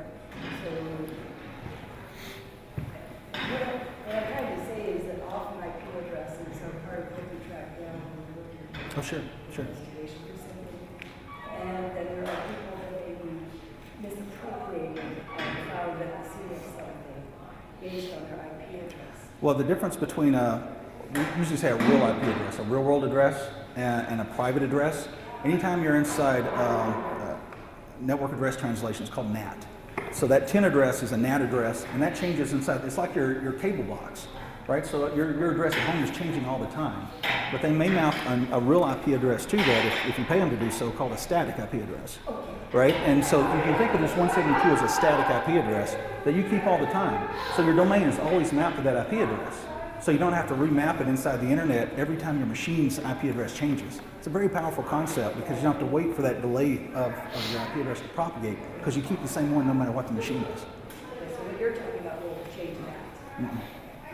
Maybe the location question you're asking is typically where we talk about figuring out someone's location based on IP addresses. Like my iPad is on a network that has an IP address, this router has an IP address, so they can see that historically I was on that. But that's not related to like what my personal website does. It's not a place, you know, it's just a sensor. So it's just a concept of mapping through. But that is one of the things about the cloud you have to be cognizant of if you're doing the deployment, is remapping that elastic IP. Microsoft's a little different in terms of how they manage it because it's more of a, are you guys familiar with the concept of a load balancer? So you have, you know, and a load balancer has an IP address, and behind that are all these other web servers. You hit the load balancer, that one IP, you really don't know which web server you're going to necessarily. That's more Microsoft's model in terms of their setup. And then Amazon supports it, so if you're going to do a cluster of machines, you can use an Amazon load balancer, same model, use an IP address to that load balancer. You really don't have to worry about the machines behind it. That's part of that cluster scalability. But if you only got one machine, then you have the issue of that elastic IP map. Cool. So I have a question about that regarding security. I use a ISP that is on an Elastic Cloud, and so my IP changes from time to time and messes with my antivirus because it's IP related. So every time that IP changes to my new IP, I've got to rerun the program to repair it. You can, if you have a real world address that's also mapped to that machine, and you register everything with that real world address, all your traffic in essence goes through here, you don't have that issue because it stays the same. So even if the box physically changes and you have a new virtual machine with a new TIN address, that new virtual machine is just loaded in essence with your previous configuration. It keeps that same IP address. You don't have that issue, and that's that's one way of dealing with it. Now here's the issue though: if you have everything running through that 172 real world address, that means all your traffic goes through it. Now we run tens of machines inside the cloud that are communicating with each other. If we run all their traffic out to the real internet, especially database backups and things like that, that gets expensive because I'm chewing up my bandwidth. Because they give you so much for free, then you have to pay for it. So that's also an issue in terms of our kind of being a small state compared to others. We don't compete very well for that. well, one of the cool things about the net is that it's a leveling factor. Because it doesn't matter where you are. You can be in Zimbabwe and you're running solution sets that are inside the cloud, inside the net. It doesn't matter that you're actually in Montana. Well, that's you know, I talk a lot, anytime I can get in front of someone that can potentially help it, is transport bits and atoms. The cost of getting in and out of Missoula on an airplane or to get high bandwidth here is very expensive. And that's the stifling effect on our businesses here. So that's a very valid point. It's a lot cheaper to do business in Seattle in terms of travel, or even Spokane, and high speed. I don't know. Well, it's a great topic. And I've asked Senator Baucus about this, I've asked Senator Tester about this, and well, that's really inside the state. You guys have got to fix it locally. And it's like, I disagree. I think it's a national project.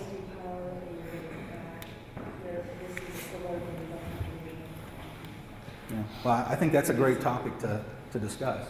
The other thing I think, or I wanted to talk about, we're about 20 minutes and 25, is mobile computing. So the advent, and I was looking at this about 4 or 5 years ago, what was going to happen with smartphones and the smartphone adoption rate. And I was playing with tablets, with Linux and Windows tablets in 2005. The problem is they were too heavy, too hot, and too low powered. And you know, it was interesting to see as the iPad came out and Honeycomb came along, and the Android tablets are now here. The impact that's having on people and how they use computing. Because most people don't need the horsepower that's in their laptop. I mean, if you think about it, the horsepower in this iPhone is more than what launched the shuttle. I mean, the backup on the shuttle is an HP 41CX calculator for the first 3 years. So for trajectory calculations.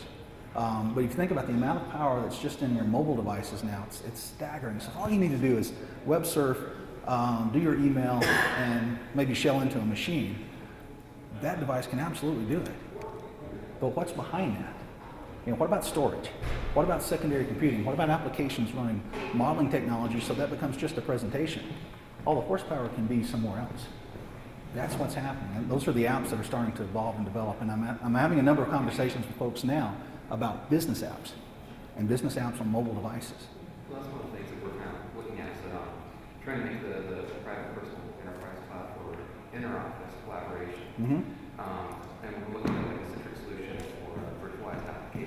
Does everybody know what Citrix is? One quick mention.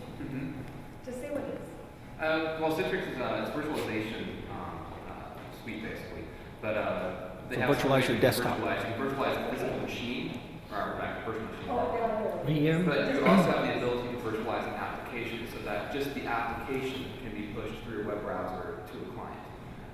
And then that way, if someone's running an iPad, they can bring up Word or Excel or something like that from the central virtualization server, and then they can do whatever the work is using that, and then close out just all through a web interface. And since we're very heavily in Microsoft environment, but with the advent of the iPad, more and more users want to use an iPad or Android. That kind of adds a real problem to our entire infrastructure. So we're looking at that as one solution, but also how to integrate their storage along with their virtual applications, along with security. Security. Well, the big reason why we're going private is that we have some very strong. We're also a training environment as well, so we keep our own data center to go and help with some student training. Okay. So we have a number of requirements. One of the reasons why we don't go to a full virtual machine cloud is because of the actual applications. Well, and that's part of what has evolved in Amazon and Azure as well as, a number of the private clouds is this virtual private network concept. Are you guys familiar with VPN? Right, so that I can actually extend my network and encompass machines somewhere else and have it behind my firewalls. And that's one of the major security mechanisms that is leveraged today in the cloud to secure your environment. You can still do dynamic scalability within that VPN. As they launch a virtual machine, it's added to your VPN, and consequently it's inside your protected environment. What we're looking at the Citrix is maintaining a few of our own Citrix machines on site, but then also having Amazon provide. All right.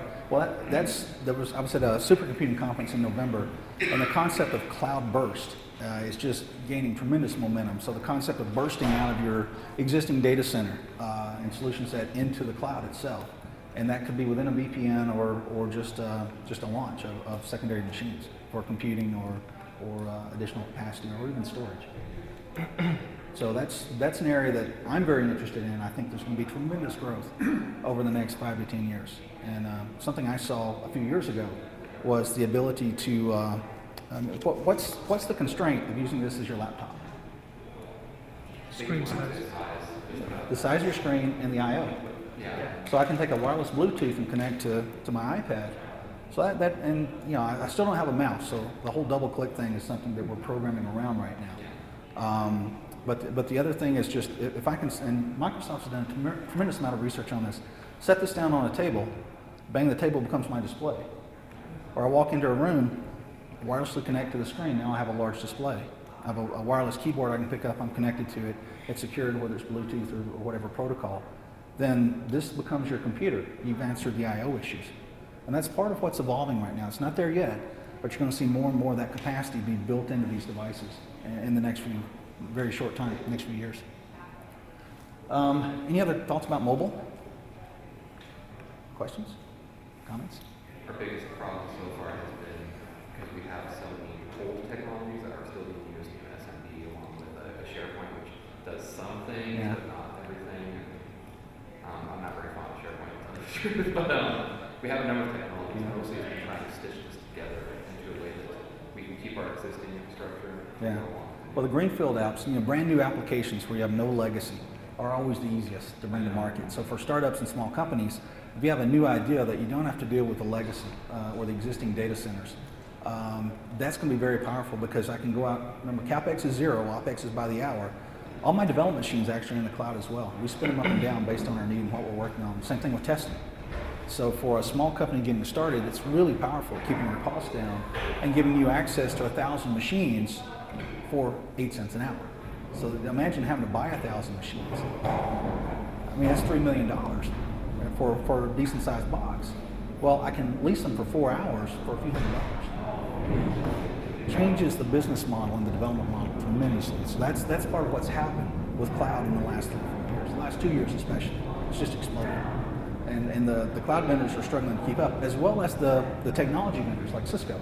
They partnered with EMC and VMware and Intel to create this vBlock solution so they can take racks of hardware, roll it into a carrier, Flip a switch, instant cloud. Thousands of virtual machines online. And that capability has come about. Any other thoughts on mobile? What about you, Nathan? I was just thinking about Dropbox. Yeah. Everybody's looking for the next Storage. Dropbox. Mm-hmm. Or Instagram, right? Just by Facebook. Yeah. So, 13 guys, $1 billion. I like those numbers. Not bad. Yeah. Yeah. I wish I was one of the founders. So, in terms of future, we're about halfway through. My thoughts in terms of how this is going to evolve, it's just going to get cheaper. So, Microsoft wrote a paper about a year and a half ago. I don't necessarily always agree with Microsoft. Actually, I seldom agree with Microsoft. But I actually agree with these guys. As it gets cheaper and cheaper to put things in the cloud, and it will, it's just economy of scale. The fact that they can buy 100,000 machines, my company can't. Very few companies can.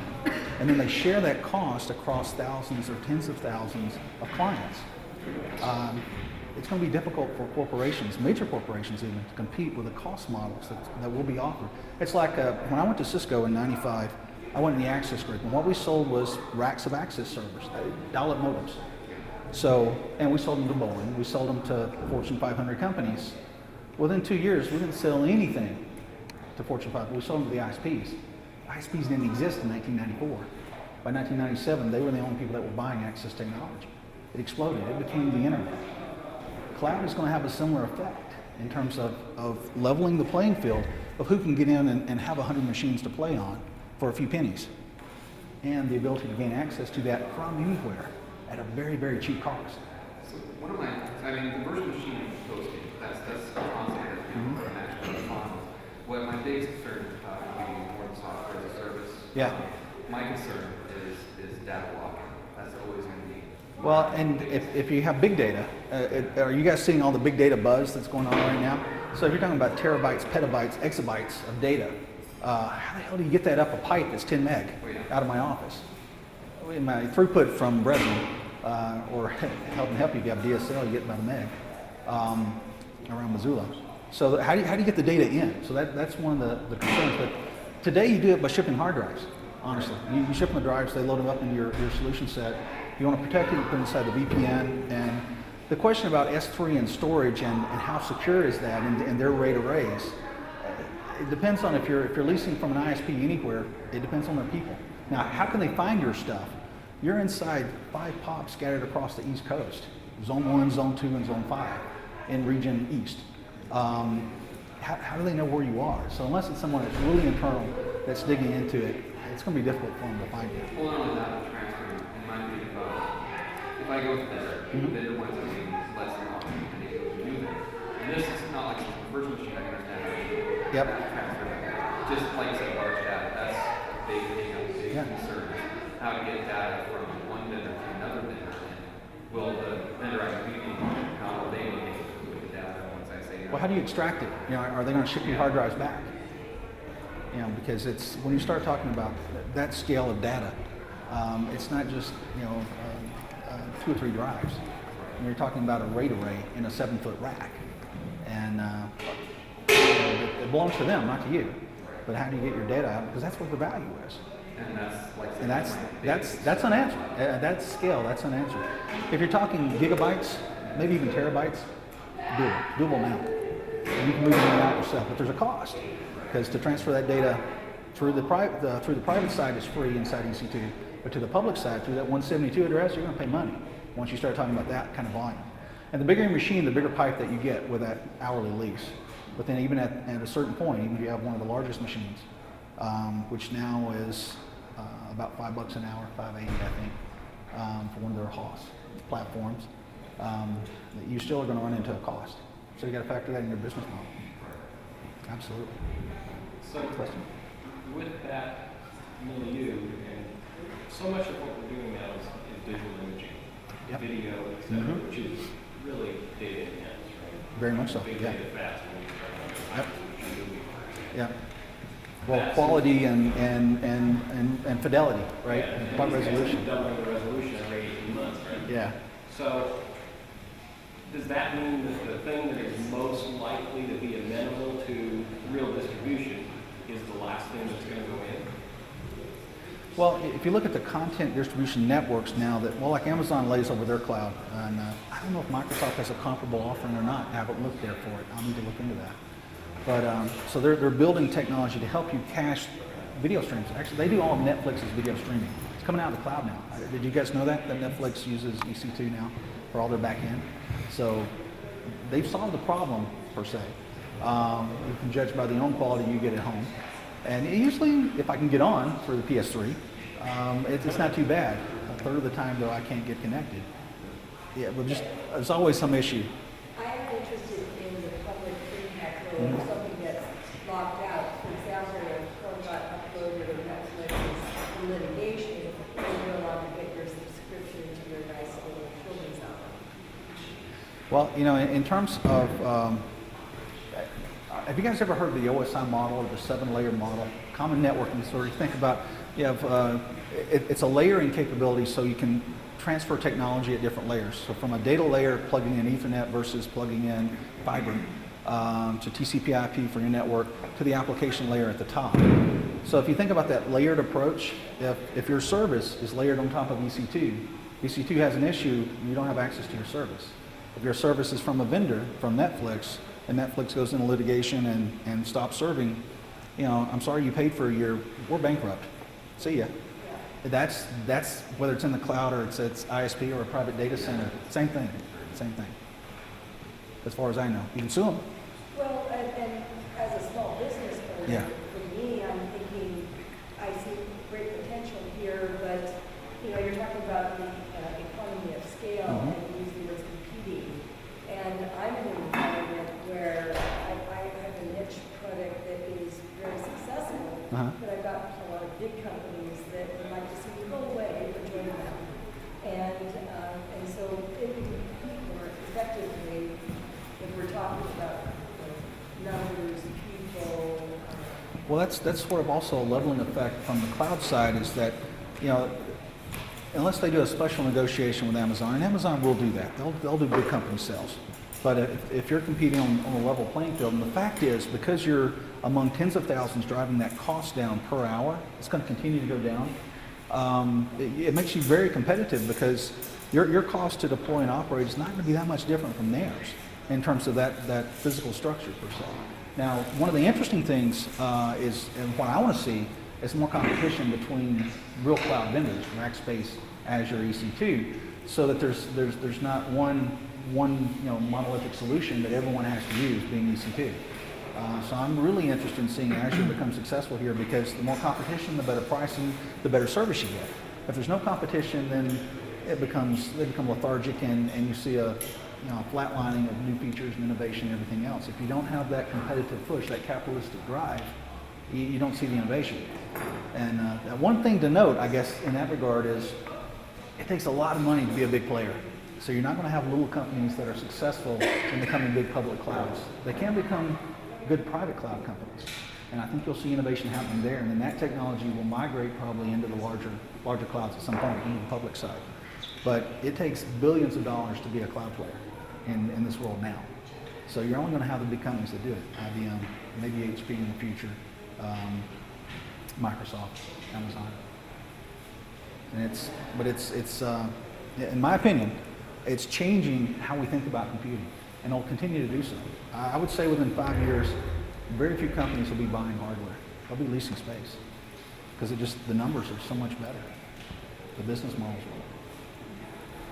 Here's one more thing. It's like inside my environment, I hit a system for like internal logging security. How would that work? Say on a location across. I mean, I can imagine it's totally have to communicate, but it doesn't have to be like a VPN environment. Well, we don't run a VPN because all our clients are public. I mean, they're public-facing solutions. What we do is we firewall off the access. So it's all keyed access for shell to begin with. So no one's going to shell into one of their machines unless they can hack our keys. But even then, we have firewalls in front of that, so they have to be in specific IP address spaces to even gain access to try and log it, or to gain web access. And so we lock down that as much as possible. It's classic machine security. The other thing is we embed IP tables in all our AMIs, so that as the machine spins up, we block Russia, we block China, we block the Soviet bloc. We just turn them off. They can't get to my machine. And I was complaining to someone earlier Amazon should let me do that in their firewall instead of my machine having to do it, because they're chewing up my bits. So I can watch Apache logs and see the hackers just hitting my machine all day long. They're port surfing trying to find a way in. Well, I haven't gotten a reasonable response to it. You'll get marketing speak when you ask that question. And I used to do marketing for Cisco, so I wouldn't say I was great at it, but I was pretty good. I understand how they're positioning. And but also it's money for them, right? Because once I run out of bits, they start charging me. So they're not highly motivated to fix that problem yet. Until enough users scream about it, then they will. Or Microsoft does it and forces them to. Or Rackspace. Cool. Any other thoughts about community and home computing moving to the cloud? I mean, this device doesn't have a tremendous amount of storage. It doesn't have gigabytes. So if you're doing live video capture and you want to stream it into a service and capture it somewhere else, I think that's going to be more and more prevalent. And what was it, about 4 or 5 years ago, the cameras started coming out, so when you take the picture, automatically Wi-Fi uploads. It's part of what Apple's trying to do with iCloud. Great idea, hideous implementation, but I think they'll get it right, because they're pretty good at the user side. It'll be interesting to see if Microsoft tries to copy it, or Rackspace, or somebody else big, because you need a big player to go there. I mean, Apple built a massive data center out in North Carolina to support iCloud. Do you have any experience with live video capture to the cloud for medical purposes? Diagnostic assessment? Not video specifically, but data and medical I had some background in. I don't like playing there. My companies don't go there because of all the legal implications thereof and the amount of cost to actually play in that environment. So personally, no, I don't. I know a number of people who do, if you'd like to chat with them. Yeah, catch me. That's actually a concern of mine is being able to store somebody's personal health data. Would you trust Amazon with it? Well, if I put it inside a VPN and inside that environment, yeah. As much as I trust St. Pat's data center, any machine that's connected to the net has a liability to it. And that's, if you want to be secure, don't put it on the net. But I mean, Amazon's kind of a bigger target. Oh yeah. Well, I mean, think about it. That 172 address, that public address, regardless of whether it's in the cloud or it's inside your closet, you're a target. Now, someone coming inside that 10 address and trying to hammer all the 10 addresses inside the cloud, you do have to worry about that. That's one reason I was concerned about security. I put it inside a VPN, and it was a business option. If you have to be public facing, that's not an option. You can't put it in a VPN. One of the things that I've heard is also probably a good idea to start thinking of encryption policies and what you want to do with your data once it's out there. Yeah. Again, I'm wary of my data going to other people, so you want to try to make sure you have as much control over it. And that's absolutely an option. If you want to encrypt it inside your system before you put it to the drive, you've got to take that performance hit, because it costs, nothing's free, but you can absolutely do that. And you can encrypt it before you push it. There's some guys that are doing GIS work that they're encrypting the data they're keeping there, because they're very, for example, oil and gas exploration, that kind of stuff, they're very concerned about what data is accessible and how it's protected. Are there any virtual security tools being implemented using these technologies? Virtual security. Well, I can tell you what we're doing. We're building some technology to hammer platforms and check scalability. Not exactly security, but it could be used along those same lines to validate the machine security to try a host of attacks. In terms of cloud security products that are overlays, I haven't seen any. That's a damn good question. I'd like to know. And related to that, cloud security, the whole field of geospatial analytics can be applied to many things. And it can also be applied to what's in this cloud or that cloud. And those of us interested in using clouds or creating clouds should also be tracking those. Well, the interesting thing there, though, is because of that virtual environment and because that 10 address space is malleable, you can't really, unless you can get inside the cloud and determine that. Now, with the physical IP address spaces, you can track that back to the carriers, and that's how you can tell that Bob's iPhone is actually standing on the quad. But that 10 address space inside the cloud, that could be mapped into North Carolina, it could be mapped into Atlanta. Where is it now? Where is it today? And that's up to their discretion as to how they build their internal networks and their address space management. And they manage literally millions, if not more, of address spaces. And in the old networking days, you can talk about a subnet, you can physically isolate that down. Once you talk NAT, network address translation, that can be anywhere. And you can remount that. So I can actually hit one IP address that's mapped to 8 other machines across the world before it comes out with a physical IP on the other side. Well, you see it exited in Dubai, but you have no idea what that path was. If it's protected, if it's inside that private network.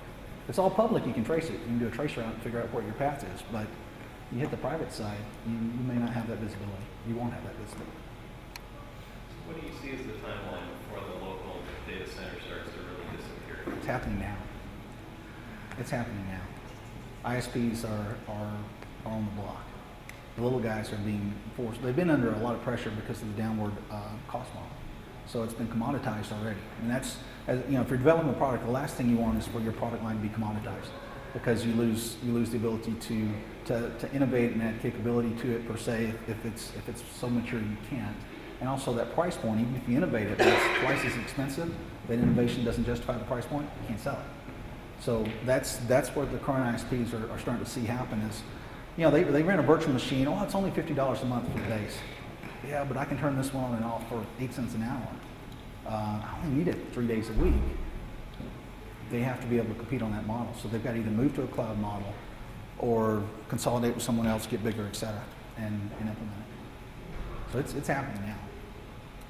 Now, the need for dedicated hardware is not going to go away, and it's cheaper. If you need 24/7, big platform, it's cheaper to go and rent that by the month or to buy it and put it in place for now. That's not going to be true much longer, though. I mean, the curve is, and Amazon just dropped their pricing 30 and 40%, depending on which services you're looking at. Which is great for me, so that means my margins just went up, because I don't have to change my pricing. So what, 5 years before the local data centers?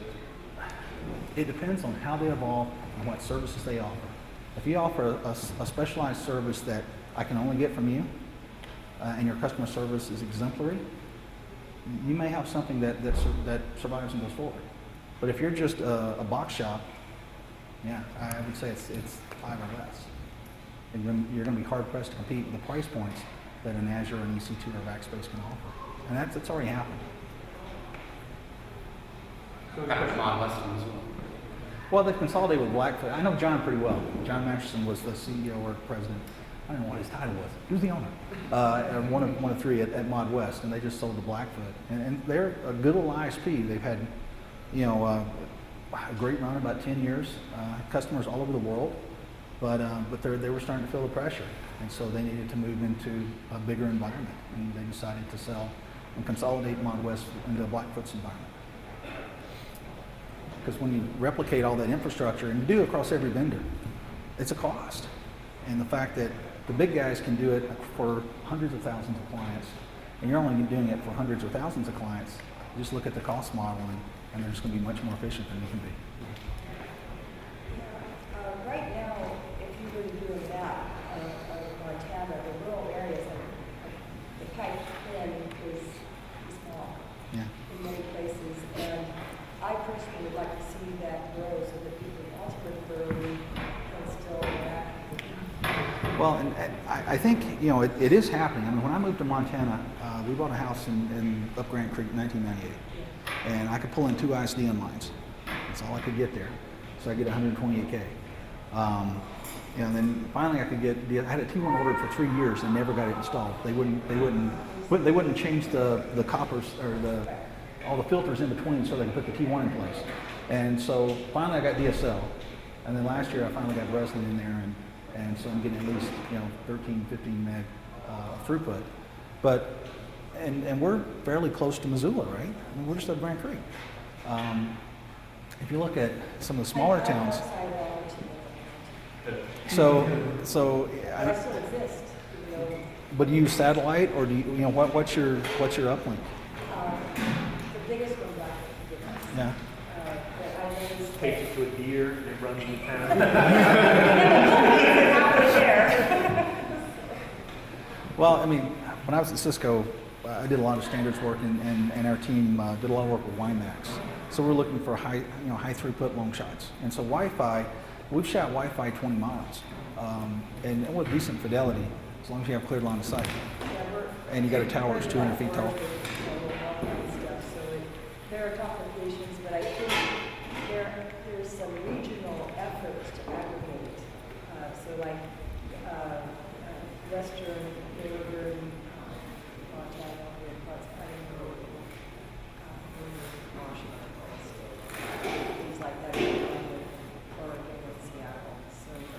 Well, you know, well, the issue is cost. At the end of the day, how many people are there? I mean, we did a lot of research around power line, being able to shoot comm over power line. And it works great in Europe because you have enough density behind a transformer that the business model works, it's viable. In the US it isn't. There are not enough homes behind a transformer to pay for the service to make the business model work. And that's the issue in rural America for high speed. You know, it costs money to shoot a line anywhere. You know, once it's in place and the infrastructure's there, then you harvest it. But if I can only sell it to 8 people and it costs $500,000 or $5 million to put a line in, the business model doesn't work. So you have to find a way to go around that. So I mean, what happened in China and India, South Korea, is they bypassed copper. They went all wireless. So they bypassed a lot of the copper infrastructure that we have in this country now that we're dealing with legacy. They skipped that all together. They went straight to fiber or wireless. And so their connectivity is better than ours in terms of speed to the home. Fiber to the curb is a common term you'll hear. China is also the only, we only have one silicone company in America that harvests silicone, and 100% of it's done in China. So they have, they're ahead of us because they have the ability to get that silicone. It's a small business to bring that. Yeah. What's the biggest change for just the everyday average user? I get home, work on my computer versus the cloud. I mean, where does that go? I think it's the cost model and also the reliability aspect. So, and one of the things that we used to try and work on a lot was just getting more bits into the net, because more bits meant more money for a company. So now as you look at how much traffic is going to your mobile devices now, and 3G and now 4G capability, someday we'll get Missoula. So you can actually get, 512K plus throughput to your mobile device. As you look at that capability, it gives you the ability to store things, etc. As that pushes into the cloud, it becomes less and less expensive. It's like Carbon, what's the backup tool? Carbonite. Yeah, Carbonite. That you can just, $60 a month or a year, and your machine's automatically backed up. And as you look at that evolution from how much horsepower I have to buy, put on my desk at home or on my laptop, and how much is in my iPad that I just set it down next to my big screen TV, and I have a wonderful screen there to work with. And all my storage is back in the cloud. I don't have to worry about resiliency, redundancy, backups, etc. It's just done for me. Those kind of services will replace what we do now piecemeal, that it'll become more seamless, more integrated. So your mobile device, your iPad, your iPhone, your laptop, your desktop, I have 5 computers I work on all the time. I have freaking 15 email accounts that I'm moving everywhere, right? So when they do that for me, and I just go, I'm Bob, with my thumbprint, that's when it gets really slick. We'll stick the paradigm back to the dummy terminal. Yeah. Well, we've talked a lot about, the cloud is time sharing on steroids. I mean that's really what it is. It's the old timeshare model. I'm leasing a computer, but instead of by the job, it's just by the hour, or by the week, or the month, or the year. But instead of also, I'm giving you a job, a software as a service to run per se. I can have a full gamut of platform and software and even infrastructure. Bob, you mentioned Carbonite backup, and so that was the next question I had, really geared toward the consumer. So I work with a lot of photographers and stuff like that. Everybody wants to be like, I gotta back it up, and there's just backup services, Carbonite, and all these other Rosie and that kind of thing. And right now, the price point isn't to the point, it's not cheaper than just buying 2 terabyte hard drives at Costco and storing them in your neighbor's house. It's still. Well, think about what a terabyte drive cost 5 years ago, and what a terabyte drive costs today. Yeah, versus 400, 500. And a similar kind of thing is going to happen with bandwidth and cloud storage, or net storage. Everyone says cloud. Well, what's cloud really mean? Cloud really is an operating model. Yeah, the fact that it's stored somewhere else, and what cloud gives you is this ability to do no capex, rent it by the hour, and then all this functionality for launching and dynamic scalability, etc. But behind it is still the net, and it's just the internet connecting machines together. And so if you think about what's going to evolve as speeds get higher, storage gets cheaper, that I can offload it from my local data center or my home or my mobile device somewhere else. It's going to be, what's the business model? How much does it cost? And how easy is it to use? That's the other thing that's got to happen. Cloud's too hard to use today. That's one reason I built my company, Same Sky Systems, is we make it easy for someone to go into the cloud. We eliminate that barrier to entry because we do that heavy lifting for you. And that's going to happen in home before it becomes prevalent. As a user, one thing I would say is that for me to consider the cloud, I'm a hybrid. I do public and private, and I like it in between. So if people are developing things just in public sector or just in private sector, it may not work for me. And I'm doing traditional stuff. I am doing regulatory stuff. I need to privacy stuff. I want to do community public outreach, but I also need to preserve connectivity. So, blending the model of VPN with public accessibility is always an option. Whether you're in the cloud or you're in your own data center, you have the issues of what's public facing and what's private, and how do you protect that data. So if your model is, for this client, I spin up their own dedicated virtual private network, they have access to it, no one else can get to it. For this client, we want the world to see them. They have their machines that aren't behind a VPN. It's publicly accessible through a public IP address, a public domain name. You just spin them up as separate platforms and manage them separately. But my company could purchase stuff that would do both, Well, as opposed to having to have duplicate packages. Well, think about it. If it was in your closet and you had one that was private and one that was public, you just manage that yourself, right? Maybe you do it on the same machine, but you probably put it on separate machines if you really want that level of security. That's the conversation we have. Yeah. So the same thing would be true if you put it in an ISP, whether you put it in a cloud or not. A virtual private network model and versus a public-facing model, probably want them on separate platforms just for security. What software you're going to run there to secure the platform itself, as well as how you manage it. Because, the big cost isn't necessarily in setting the machine up. It's what's that ongoing maintenance process over time to maintain it. So if I have one person in a group, you do both, and you don't mind doing If it's the same type of infrastructure and it's a little bit twiddling to whether I'm working here or here, yeah, then it's easy. But if you make it completely separate, this one's Windows, this one's Linux, this is Apache, this is IIS, that's a nightmare. Well, from a support model, when you have to do, because they're so diametrically opposed in terms of how they operate. Let's see. Oh, we've got about 3 minutes left. Any other questions? Cool. Thanks, guys. Good conversation. I appreciate it.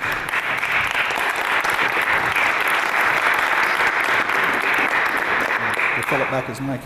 So my name's Scott Frehan. I work in town with a security company called MG Security, or Lake Missoula Group, as we're also known. Sometimes the Lake Missoula Group is misunderstood when you're working out of state, so LG Security sounds better to them. Anyway, so today we're kind of going to talk a little bit about security in a high-level view, kind of some emerging threats that we're seeing today, current things happening, and maybe review a few things that have happened in the past couple of years. I kind of want to keep it really open form, so anytime someone has a question or you just want to talk about something, just feel free, interrupt me, I don't care, it's all good. So the things we're going to cover, some general information, who are these hackers, what are they after, what drives them, what motivates them. We're going to go into mobile devices, social engineering, technical hacking, and I guess if anyone has any questions about how to minimize some of these risks, you can ask me. Mainly my job is to break things, not fix them. So I'll see what I can do on that front. So moving into general information, kind of like let's talk about the hacker profile. Who are these attackers? Where are they at? And basically, an attacker can come from anywhere. With the internet, the way that it is these days, there's no borders. Hacking has no borders. You can have a 14-year-old in Prague break into a company in America, and it happens all the time. I started doing kind of contests like capture the flag stuff up to like 5 years ago, I believe was the last major one I was in. And it was kind of based out of New York, happened on the web. And the kid that won was 14 and from Germany. It was insane. You could have teams of 1 to 5 people, but he did it all by himself, got it done in 2 hours, and he had 24 hours to break all these things. 2 hours, 14-year-old kid from Germany. It was pretty amazing. My team, we had 3. It took us about 16 to 20 hours to get through it. So some of these people are just advanced for their age. It's crazy. So there's different motives for these attackers. Obviously, financial gain is a huge one. They want to get money, want to get things worth money. Also prestige, like you're seeing all these hacker groups like Anonymous and LulzSec, and they're not really in it for the money. They're just in it for bragging to the rest of the hacker community.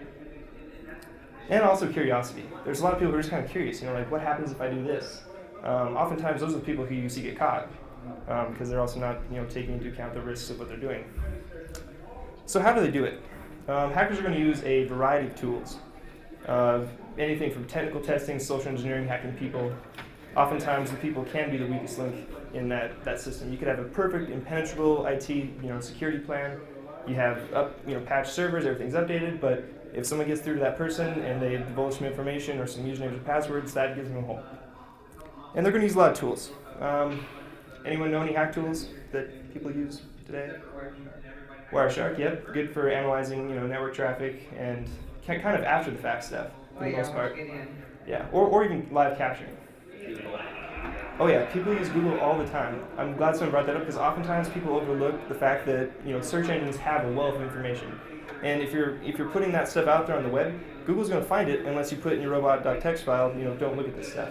I mean, you could have usernames and passwords for employees that you didn't know were out there, but if they are, Google's going to put that, and the simple Google search for me on your company could even reveal that type of information just like that.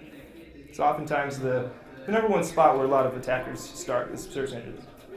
Also, port scanners like Nmap, vulnerability scanners like Nessus. These get used all the time, and I guess if you're in a place of in charge of security at your company, you're probably going to see all these port scans happening all the time. From your IDS giving you alerts and things like that. It just happens constantly. Also for web applications, my favorite is Burp Suite, but there's a lot of other ones like W3AF, Ferrous Proxy, things like that. So successful attackers are going to use a combination of these, as I was saying, and combine social engineering with a technical attack afterward. And then back to the goals. So as I was talking, that there's a huge want for people to have financial gain from their attacks. Well, how does this financial gain come? A lot of people, when you think about it, they're just stealing money. They're going to hack into a bank. They're going to transfer money into their account. Well, that oftentimes isn't the case. The case is they're going to break in, steal social security numbers, credit card information, and maybe they're not necessarily using that credit card information to make purchases or transactions, but they're actually selling those numbers. Kind of on a black market scheme, and this happens all the time. There's a huge ring actually down in Florida with organized crime where they buy up all these numbers and then they actually put them on fake cards and people can use them, they distribute them, sell them, things like that. And actually each credit card number is worth $5, about $5 to $10. So if you think about it, if an attacker gets a couple 100,000 of these numbers, that's a huge payday for them. Also, with the prestige, news coverage, media coverage, things that put on Twitter. A lot of people follow these security, different Twitter feeds and stuff like that to follow their attacks. And they really just enjoy that prestige, that good feeling they get from being the best at what they do. And also information. People can just steal information. It's useful for future attacks. Knowledge is potentially profitable. Say that they get some intellectual property from you, and your competitor really would pay top dollar for that. They could then sell that to your competitor, or even blackmail. Oftentimes, you could have a coworker who's the attacker, and you don't know it, and they just stole a bunch of information and can actually now use that against you, blackmail you. So, has anyone heard of the advanced persistent threat kind of attacker groups that well-funded, highly organized, highly specialized, and actually take years to do research, build up attacks, and then launch them at companies? Has anyone heard of Project Aurora? It was a huge attack, mainly against Google, RSA, other huge companies in 2009. And what they were after was all intellectual property. It was pretty much, they want Google's source code. They want to know how Google does things. They want to know how RSA does things. And they just went at it. The attack lasted for, I want to say about 9 months. I think it was 6 months for some of them. It was 9 months for others. But it just kept coming with source code that was handwritten in languages that we never seen before, because they had the time to have a development crew that actually created these attacks. So it's all proprietary. And we also know that they don't want, they're not after money, they're not after financial gain. So we can tell that they're probably state funded. And the attacks most likely came from China. And Google did a ton of research into tracking these, the pieces of malware back to find out where they came from. And everything points to China. So China is after RP so that they can recreate, services like Google in their own country and just use that without having to take the time to create, build that up. It takes a long time.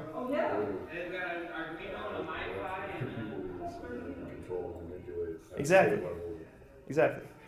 And Google is used over there, but China requires that Google, censors Google in China.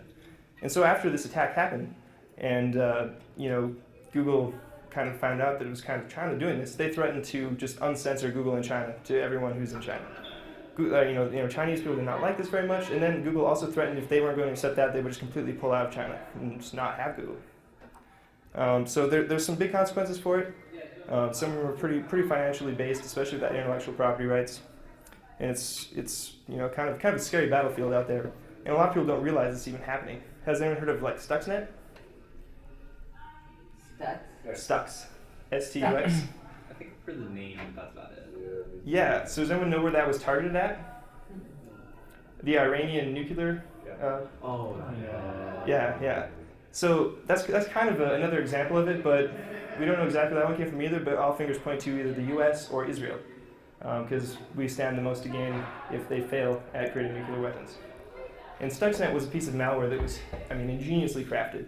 This piece of malware was aimed specifically at SCADA networks and was able to just attack the machine-level computing that happens on nuclear projects, and just Iranian ones, as a matter of fact. So if Stuxnet ends up on your personal computer at home, it's like, wait, I'm not on anything that does manufacturing. I'm just going to sit here dormant. And Stuxnet is also going to automatically delete itself this summer, which is pretty crazy. It's crazy engineered.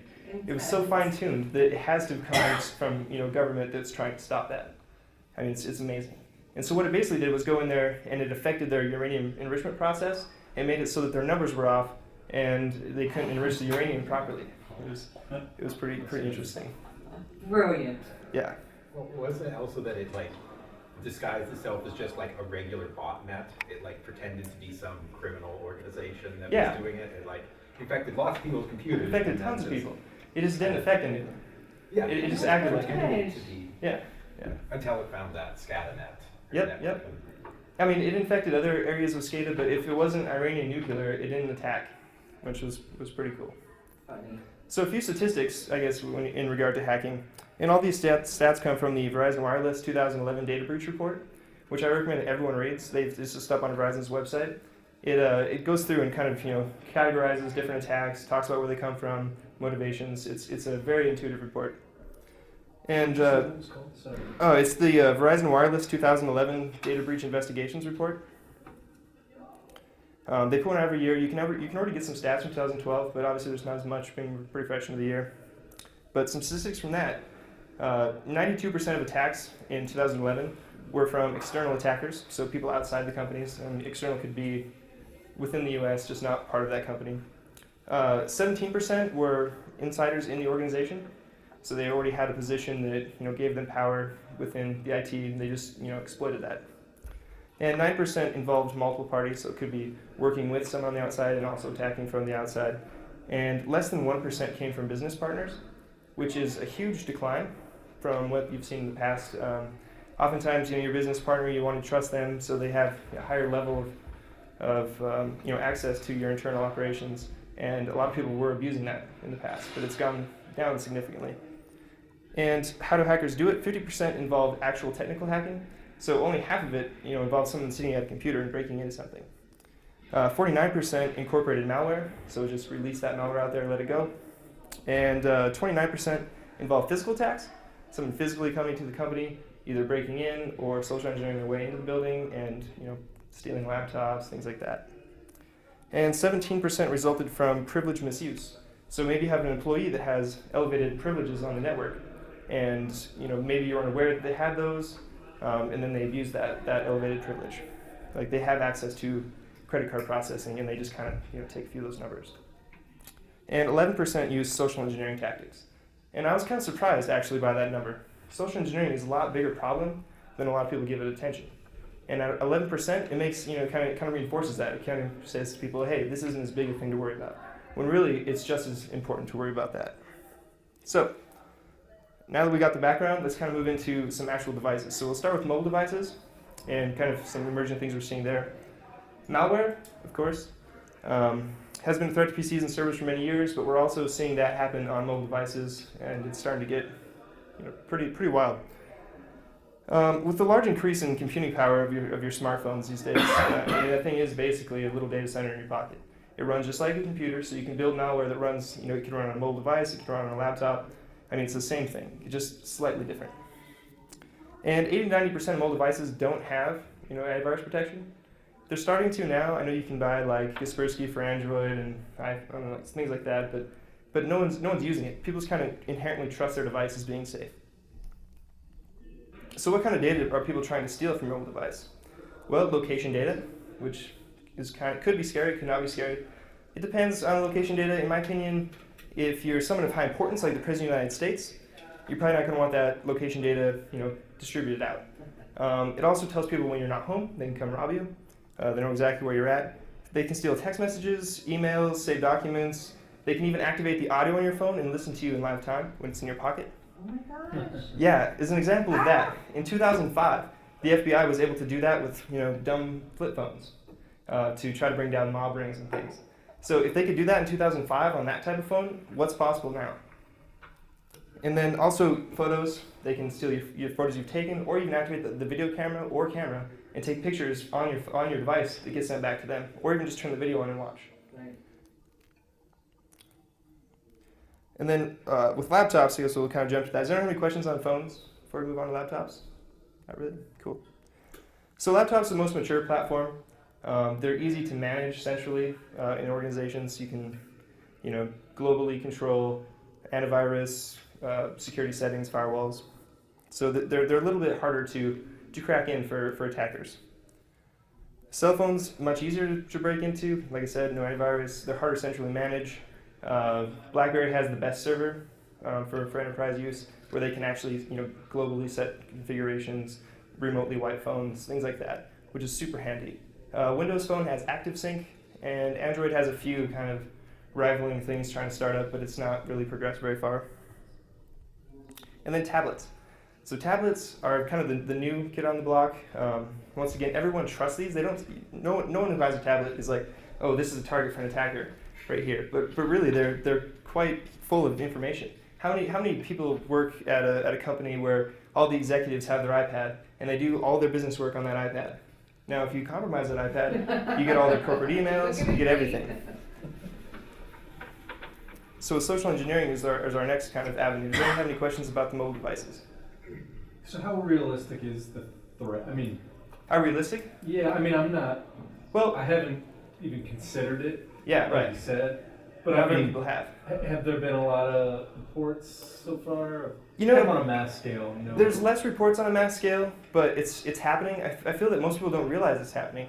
As I was kind of talking a little bit before I started, we did some research on Android tablets specifically, where we installed malware on these and sat there analyzing the traffic that was going back out just to see what was happening.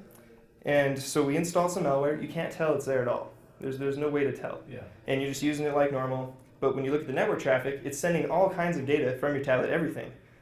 Anything from the entire file structure to emails to contacts, pictures, everything. And it's getting sent out. It was getting sent out mainly to 3 places: somewhere in Europe, China, and Africa.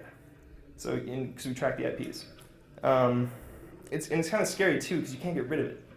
So we went to delete the malware that was on here. Couldn't get rid of it. It wouldn't go anywhere. We did factory resets, and you turn it back on. Malware's still there, still sending information out. It somehow changes the way the factory reset settings are to add itself in, and you can't see it's there. So I guess I haven't considered. I'm getting email on here. It's right. Gmail. And I guess I never gave any thought to that someone could be getting to that email. Yeah. Encryption is a good thing to use oftentimes. So is there an encryption app or what? Sometimes there's encrypted apps. I know that with Android anyway, it's kind of my primary focus. I've played around with something called K9 Mail, and K9 Mail allows you to use PGP encryption with your email accounts and then store your private key on here, and people can encrypt and then send you mail. But that requires 2 people. So if I was sending you email, I'd have to have your public key send an encrypted email to you. Oftentimes that's not the case. People sending you email aren't going to take the time to encrypt it before they give it to you. It's kind of raises the bar on time and everything else. So that's a good option. But kind of the best option is just be aware of what apps you're downloading, because that's where this malware is coming. It's coming from the app market. There's lots and lots of apps out there that are malicious, and more so on the Android platform than Apple. The vetting process for Apple is a lot more refined. They take a better look at the applications that they approve before they put them in the market. On Android, it's kind of the Wild West out there. You just got to be really careful. But if say if there's an application, if you do a little research before you install, maybe just Google that application and see what pops up. If it's malware, oftentimes it's been found. What can we do to like protect against theft of, because these things are easy to lose, and then how do we That's a good protect against question. someone using the data on it? So people who steal devices, I mean that's pretty common. Left it sitting on a table, someone walked away with it. Now all that data is exposed, and that's all stored on here. Well, I use whole disk encryption with my tablet, so if someone steals this, it's going to be pretty useless to them unless they can crack it, which is unlikely, but possible. What kind of encryption? Well, whole disk, I guess, is what Whole I said disk, for this, oh. but that just means that the entire device Right. is encrypted, and before I can even boot it up, I have to enter a decryption code, and then it can Right. actually go through the boot process. Also, just encrypted file structures, so you could encrypt certain aspects or folders, and then store your important content in those, which is a pretty good alternative. But theft, oftentimes in the security world, we call physical access root access. Skilled attackers are probably going to find a way around it. Encryption, it's just a time barrier, really. Any other questions?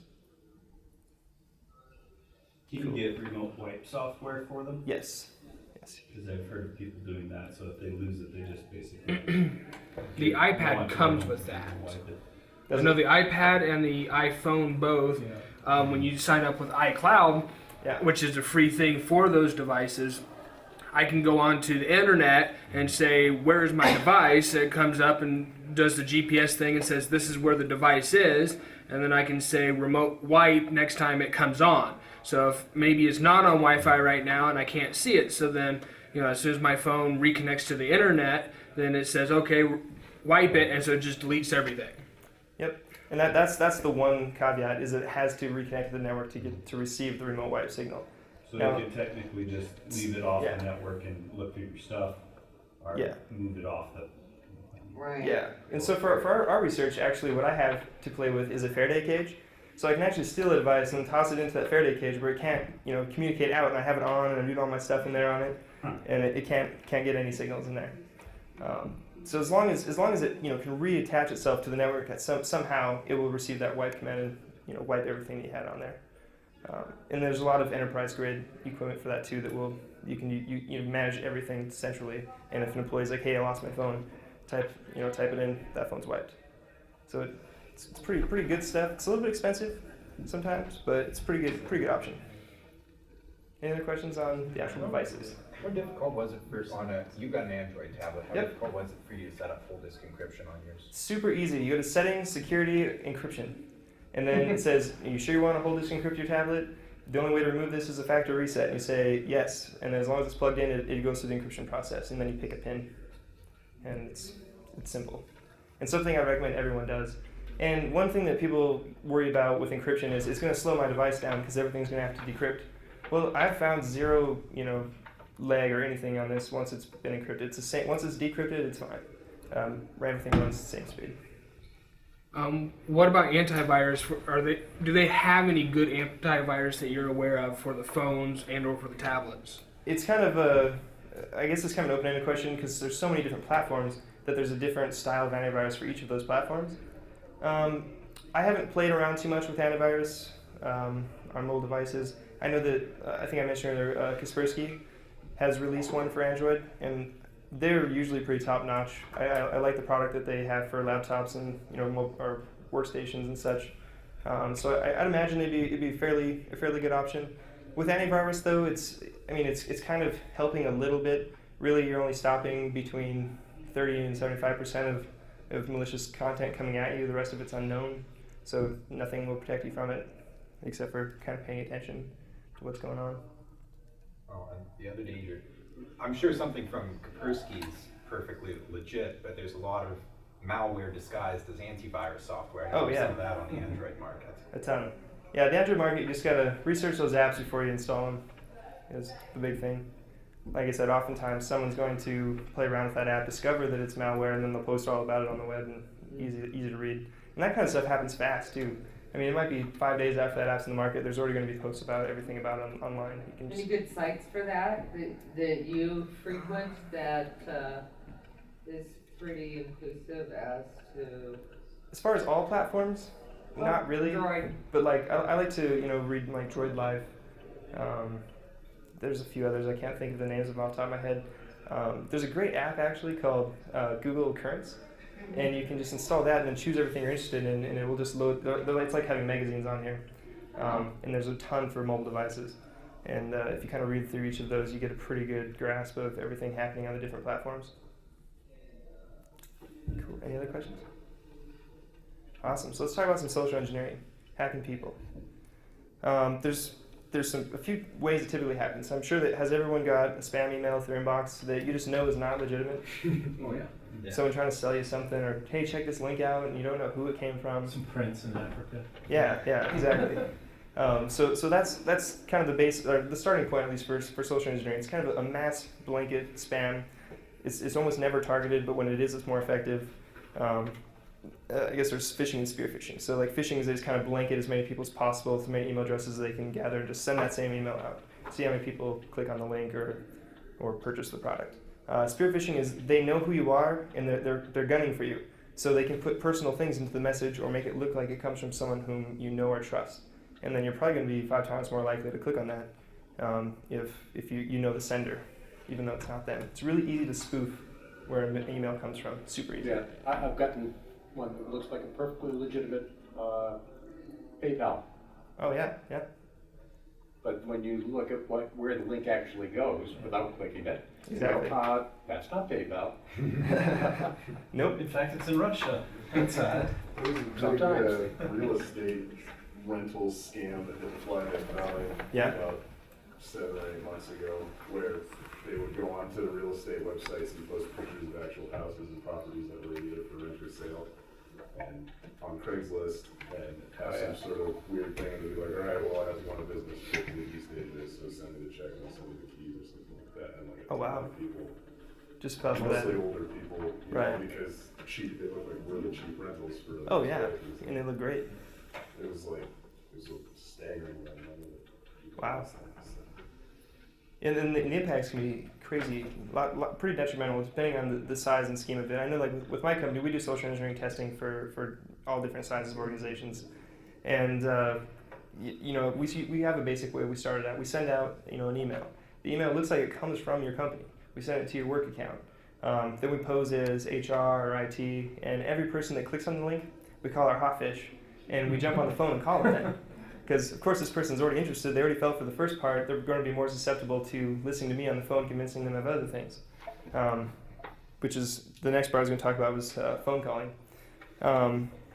So when you call someone on the phone, it's pretty unexpected by the user. They're not going to expect you to give them a call and not be who you say you are. So if you call them like, hey, I'm your HR department, depending on the size of the company, because some companies are really small and you know everyone who works there, and you can easily pick out an imposter. But if you're a large company, and someone calls and they say they're from IT or HR, you have really no way to verify that they are who they say they are unless you check back to IT or do something externally to that call. Because I can come up with 100 reasons why I'm calling you, and it's going to be pretty convincing. I'm an intern. I don't know I'm doing this my first day. Don't make this more stressful on me. Stuff like that. But basically, the goal in mind, at least for our testing, we're not trying to get you to install malicious stuff because that's just we're just going to see the susceptibility of it. So we'll call you, have you go through the link. Maybe you just want an iPad, and we're congratulating you on that, and then helping you get the free coupon so that you can get that iPad. So we'll have you go to a website that looks like your company's website, but it's not. And there's going to be a link there that you can download your coupon generator application. And so you download that, run it on your desktop in a real world life thing. That's malware. Boom, computer's infected. Coupon generator. Yep. I like it. That's just one example. There's tons. But that's clever though. Ours just runs and then says that there's an error that it couldn't perform. And they're like, why isn't this working? And you're like, oh, well, I'm going to have to talk with some people, and we'll get back to you on that. We'll call you right back. Hang up, move on to the next person. So the testing can go really fast. There's also a small window of opportunity in that because you might have 15 minutes before someone realizes what's going on and tells everyone else, and then it's pretty much blown. I've been screamed at for a long time on the phone by IT managers who I call and they know what we're doing, and then they just start yelling at me. But no one likes the tester in a social engineering environment. So that there's one more avenue of it. The other is physical. So, and I will say it's a little intimidating sometimes to walk up to a big company and you just walk in and then act like you're an external auditor or an intern, and you're just lying to everyone in there, try to break in, steal some laptops, get out with people detecting you. It's a little intimidating, but people do that. And you want to believe people. I mean, it's our human nature to want to trust other people and believe who they are, they say they are, everything like that. So it's kind of playing on the people, tweaking that just a little bit and playing on that to gain access to a company. And as I was saying before, you might have the strongest IT security posture as far as technology goes, but your people might be your weakest asset. So into technical hacking, has anyone heard of the one of the newest exploits out from Microsoft, MS-12.020? It's an RDP. Does anyone use RDP, port 3388, to manage boxes? You do? Have you heard of that new exploit that's out? So basically, it allows you to have remote code execution on whatever machine that is, if it has port 3389 exposed and it has been patched. And that essentially gives me the keys. I don't need a password to log into that now. I can just pop up Metasploit, run a few lines, boom, I now own that box. So there's a lot of aspects of technical hacking that are pretty crazy, and that's just one of the newest ones, for an example. The other kind of technical hacking we're seeing a lot is web application attacks, such as like Anonymous last summer. That's how most of their attacks went, was through web applications. One question I get a lot from people when I'm doing a web app test is, there's only 2 ports exposed, 443 and 80. Like, how are you going to break into this box when those are the only ones exposed, and we have them pretty locked down? But web applications are generally pretty dynamic and content-rich, and have parts where users submit data back to a backend server. So anytime that a user can input data, there's a hole that I can now potentially exploit. Can I send malicious JavaScript through that and then get cross-site scripting? Possibly. Oftentimes, yes. So web applications provide a giant gaping hole. Now, if your website is completely static, and it's just all HTML, there's no dynamic content, there's nothing I can do about it. But most applications these days are pretty dynamic, as well as cloud hosting for business applications. There's some huge security implications of that. So I guess, does anyone have any questions in regard to general security? Anything that's been concerning you? Things you've heard about? Not too much. What was the name of your RDP again that you were talking about? That was MS-12.020. That's been patched. It's been patched in a recent release from Microsoft. However, oftentimes patch management with many organizations is kind of a slow process. Right. And there's some people who stay on top of it and keep things patched month to month. There's others that might not happen for the next year. So could be a viable exploit for a long time. So I've done a little bit of reading, just to the point of being barely knowledgeable, but what sort of things can be accomplished by cross-site scripting attacks? So cross-site scripting is mainly, it's not so much hacking the company as it is hacking people who need to access that company or use it.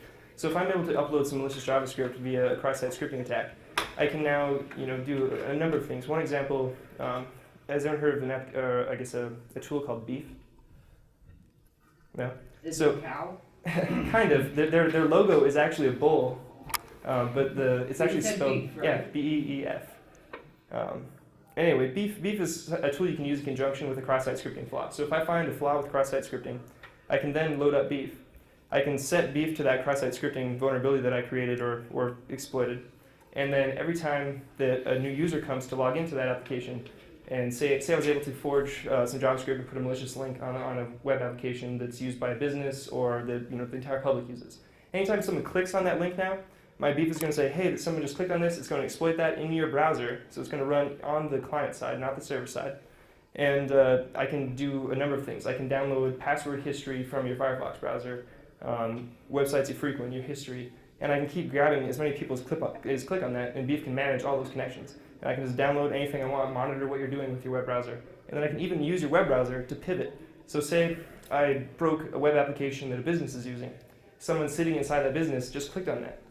Now I've got a box inside the business already, behind the firewalls. I can use their web browser to then run other exploits on servers in that company. So the attacks are now coming from employee X, but I'm controlling them. Kind of puppet master on the outside.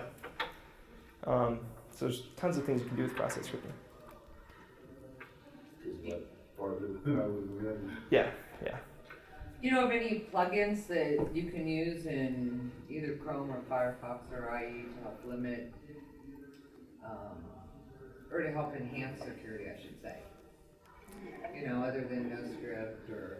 Yeah, NoScript is nice. You know, there's not a lot that I'm aware of, I guess, too much. Like I said before, my expertise is to break, not to necessarily fix. My favorite one that I've been using recently is called 1Password. And what's nice about that, I was talking to a young lady I was working with, and I said, you need to get this program, it encrypts your passwords on the computer itself. And she was like, well, I've got all of my passwords right here on this piece of paper. I said, well, now I have all your usernames and passwords, goodbye. And I turned around and started to walk out. And I said, if I get that file, yeah, it's on your computer's, you know, theoretically vulnerable, but if you don't know what you're doing, you can't get into it because it is encrypted. You do have to have a password in order to get into it. But it interlinks with Chrome, with Safari, with Internet Explorer, and Firefox. And you type in that 1Password that you have for that, and it'll automatically put in your username and your password. So you still have the same access through your internet browser to all that information, not having put in all the crazy passwords and usernames you have, but still encrypting it so that he can't just download it, throw it in his computer, and he's got all your username and passwords immediately. Yeah, I haven't actually tested the security of that. I'm wondering if the process, say if I have you hooked while you visit a website and it inputs your username and password, I wonder if I can grab it in that conversion. Theoretically. Like, I know a little bit about 1Password. What it's trying to do is solve the problem where you use the same login credentials for Facebook as you do for your company's website, and if someone gets your Facebook, or you make, say, a fake website and has you go sign up for the forms and you use the same password you use for your company or something, and suddenly they've got your username and password, which, I don't know, is that, I think that's the problem it's trying to solve there. Right, yeah, okay. And it's also making it so it's kind of streamlined too, so it's easier on the user. Yeah, so you can have all different passwords, but you only need passwords for different passwords for every website. Okay. And you said that it's encrypted when it's at rest? Yeah, it is encrypted in that you can hook it up through Dropbox. So as soon as I update the password on my phone, it actually updates it on my computer as well. And theoretically speaking, you can also get onto Dropbox, and there's a web browser which you still have to have the same password because it's still encrypted, and access your passwords through there. So if you're not on your computer and you don't have your phone with you, it's also, you know, accessible to you somewhere. Right. And Dropbox has its security flaws as well. A few potentially bad ones there. What are the security flaws for them? Well, I know I haven't done any of them, but I know I've been kind of reading about it a little bit. There's a few security exploits where people can gain access to the data you store there, or catch it in transit from between you and Dropbox, things like that. Man-in-the-middle attacks are pretty hard to defend against.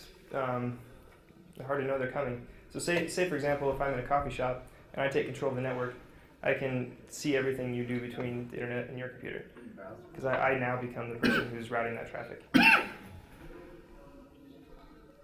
how about that? What do you, if you sit down in a coffee shop with your mobile device, and how vulnerable are you, and what do you not want to do when you're on a coffee shop network? I would recommend just not entering your password anytime.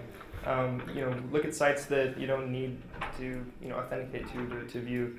I personally just don't trust, I wouldn't even go on Facebook at, a coffee shop just because someone could be doing that. But you can kind of, watch for it a little bit. Unskilled hackers don't know how to forge the HTTPS. So as long as you see HTTPS and your little lockbox is locked in the corner, you're probably not having someone sniff that traffic. A skilled attacker can still make it appear as if though you're secure when you're not. Because Facebook and stuff uses SSL encryption, so as long as the SSL is on and not broken anywhere, it shows a locked image. But if I'm stripping the SSL off on my computer, there's still SSL between my computer and Facebook. But when it comes back to my computer and I send it back to you, it's no longer SSL encrypted, so you're going to see it unlocked in HTTP. So that will eliminate like 85% of hackers who are just sitting there messing around. They don't know how to forge that. There's some plugins, aren't there, that send passwords when you're on the browsers encrypted, aren't there? Like, there's one for Firefox that you can use. And it will pass the password encrypted? Yeah, something like that. I'm not sure. I remember hearing about it at one point, but I'm not sure now. Not sure, because I know, like, once an SSL connection is established, you're essentially sending everything encrypted. Right. As long as no one's breaking that SSL, because I think what was SSL broken in the 80s or something? Like, it's been known for a long time, the flaws of it. It's just kind of the de facto use by everyone. Hard to change it over. I mean, and even mobile devices using it as a hacking platform is increasing. Like, I can take my Droid, I can hook to Wi-Fi, and I have something called Shark for root, so it's like having Wireshark. And I can dump the network traffic on my phone hooked to the Wi-Fi from everyone's computers that are using that network. I can't maybe SSL strip with it, but I'm sure that's coming. Now, if someone's doing a man-in-the-middle attack with their SSL stripping the connection, is there a way to tell that? Is it like they won't have a properly signed certificate? Well, that was what I was kind of getting at with, like, Facebook should always appear HTTPS when you're authenticated. Gmail should always be HTTPS when you're authenticated. But that S won't be there if someone's stripping it in the middle. Because that's how I always just test. Glance and see. Yeah, so for a quick glance, if you go to Google's homepage and you click on Gmail, when it pulls up the login page, it'll go to an HTTPS connection. And if that doesn't happen, don't log in. Right. That's kind of how I do a quick test. Just a very general test. Now, if you want to get super technical, you could then also poison the network and see if someone else is poisoning it. But that also would maybe break in some laws.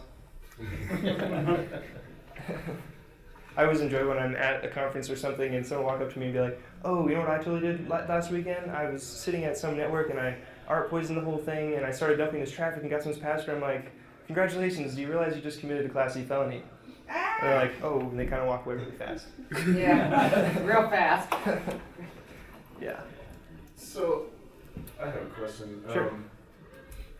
I used to be in the pirating game, but I would download malware all the time on accident and have to, figure out what was going on. And there's just forums and forums and forums about people that have had that specific malware, step by step how to get rid of it. So obviously it's happened to a ton of people and there's a huge community actively trying to fix it. Why is there some sort of reason why there's no legal or state level response to these malware that everybody knows about and knows how to fix? Why is nobody finding the source? It's very difficult to track malware back to its originating source. Programmers take very, very crazy precautions just to ensure that you can't tell where it originated from. And the only thing you can kind of try to trace it, but say for example that piece of malware propagated somewhere from China, came over to the US and is now hopped from, 300 computers, and then you're the 305th in that US chain. It's going to be really hard to trace all that back and find out where that originating source came from. What they're trying to do, antivirus companies are going to take that information and then build that into their antivirus systems that then can just either catch that, stop it, or remove it.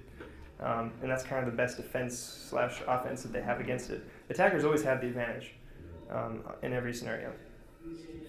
It's kind of changed since medieval times where defense had the advantage and you had a castle, and now people can't get at you, but the walls are now gone and attackers have all the advantage. The best virus I ever encountered was back in, I think, 98.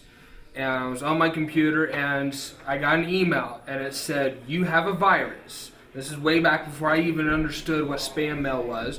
And I said, okay. And so it said, go here, here, here, here, here. Led me all through about a half a dozen folders. Got all the way down. It says, this file, if it's named this, it has a picture of a teddy bear. This is a virus. Delete immediately. And I thought, wait a minute, let me check this. So I got on the internet, searched that up, found out that file was actually the Windows kind of antivirus built in. So as soon as I delete that file, now I'm completely open to every virus out there. And it's kind of like what you were saying, the best viruses, the best things is when somebody else just gives it to you. Yep, exactly. And another thing to look out for too, how many people have been walking along and found a flash drive laying on the ground like, sweet, my lucky day. Never? It happens sometimes. So another form that people are using to penetrate is, they'll just take flash drives full of malicious content and just dump them around, hoping that people pick them up. So I'm walking around the parking lot of some big company I want to break into, I'm just going to start throwing flash drives around. Wait till someone picks them up. The second they plug them into a computer, like SanDisk, for example, they have that auto-run U3 system. Well, if I replace the U3 system with some malware, you're going to plug it in, auto-run, boom, boom. Clever. Yeah. Or even mailing a laptop to an executive. So like how many executives are like, sweet, I just got a free laptop, and how many people are going to start using that for company email? Quite a few, and that's already been rooted. Now I'm just watching everything that you do. Oh my gosh. People are taking some pretty extreme, means to make this happen. Crap. Yeah. Do people really care about hacking us? I mean, I do a little bit of video of which gets posted on MCAT. I don't do anything real big and private. And most of the times, attackers are going to go for a data-rich environment, people who are serious about it. But there's lots of attackers out there that just will toss random IP addresses into their attack tools and see what happens. So you might be, the unfortunate person that got randomly selected for that. Attackers kind of don't really care. And also with like LulzSec, for example, they would post, dumps of passwords. And all these passwords were, oftentimes reused because how many people have the same password for like 4 accounts? And once one of those gets cracked, someone's going to go along now and they're just going to enter in your email address and your password and see how many accounts that opens. A lot of people got their Facebooks broken into, work accounts, emails, just because they'll post 700 people's exposed passwords out on the web for everyone to now read. And if one of those happened to be you, you're now a target.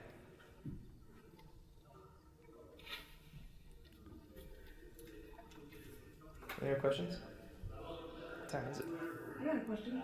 Yeah. A few weeks ago, I got a notice on my Facebook thing saying that somebody from like Brazil or some god-awful place was trying to log into my Facebook, and so it made me change my password. I logged directly into Facebook and changed it. That is, is that, I've never heard of that before. Is that a common thing there? Yeah, and it's actually common, and I gotta give Facebook some compliments for installing that. So now you can check on your Facebook and your privacy settings everywhere where that's been someone's attempted to log into it from. So if someone from Brazil does attempt to log into your Facebook, you can now look at your privacy settings and see where those attempts came from, which is really interesting. But yeah, logging in and then changing it directly right away is the best course of action you can take, as long as it's the actual Facebook site and not a fake Facebook site and an email link. I never click on email links. Yeah, I actually have my email stuff set up to just disallow HTML and links from being able to, I can sit and click them all day, they just won't do anything. Though I do miss out on some of the HTML content, I just see text. But I can usually figure out what it's going to look like. I hate HTML email. Yeah. I will check out the time anyway. But it's also dangerous. Yeah. Cool. Any other questions? Concerns? Gonna go home and change your passwords? How many people on your team? We're about 7, 8, 9 ish. Yeah. Oh, cool. Yep. David is our new intern. Cool. Actually been interning with us for a while now. Doing a lot of programming and stuff for us. What company do you work for? I missed all that. LMG Security, or also known as Lake Missoula Group. Based here in Missoula. We don't do a lot of work in Missoula, mostly East Coast, West Coast, a little international. Is that because people don't know about you or can't afford you? A little bit of both, question, actually. It's been recently that we trying to bust out in the community and join like the Downtown Association and chamber stuff and kind of get out some events. But it is kind of expensive work to have done. That is definitely for sure. It's scalable though, depending on the size of the business and the level of work that's needed. But it is still fairly expensive testing. A lot of the testing that we do is because it's required. Like if you're under PCI compliance, for example, you have to have external penetration tests done every year. But yeah, we specialize in all kinds of things too. So it's not just necessarily security. It might be policy review or policy creation. There's a whole laundry list of things we've got. Also do forensics, mobile forensics. Writing malware that doesn't actually hurt anything is probably harder than writing regular malware. Yeah, I would guess so. I've never dabbled in actual writing malware before, but... So do you guys have like malware packages that you use for the testing? Or? No, like I was saying earlier, we don't actually want to infect people when we're doing our tests. So we just have an application that appears to be an application. Your computer will try to run it, but it'll just say, I don't know what to do here, errors out. Yeah. I thought you actually had like a full malware that didn't actually... I mean, we've talked about, we would really love to offer out an all-inclusive test where it's like real. You hire us, pay us, and then sometime in the next 6 months we're going to attack you. We're going to use all kinds of things and see what we get. But that's kind of unscalable, and people don't really go for that. So our tests are always really narrowly scoped. Like, we're just testing this one web application, this one IP address. You can't go beyond that. Have to stay within that realm. Or you're only to call these 50 employees, no one else in the company. Things like that. So it's very heavily scoped, but it still gives you a good sample size and an accurate view into how your company as a whole would do. So, have you ever found a company you could not hack into? Yes. Like one. I mean, I'm sure that there's some holes somewhere, but the scope that we were given, we couldn't break. It's kind of frustrating. A lot of times I'll go on site to do an internal vulnerability assessment or penetration test, and they'll give me this block of IP addresses to test, but really over here was a Windows 2000 box, but they didn't include that in scope, and I could have totally destroyed that and then used it to pivot across their entire organization, but the scope that I was given I couldn't do much on, or something like that. So you're not doing their entire network? It depends. I mean, if someone wants to hire for the whole network, we'll do the whole network. But oftentimes, people are looking to check a box, not necessarily, be Minimum fully secure. requirements. Yeah. And it's a lot easier for them to fix less problems than to fix a whole bunch of problems that you find. So.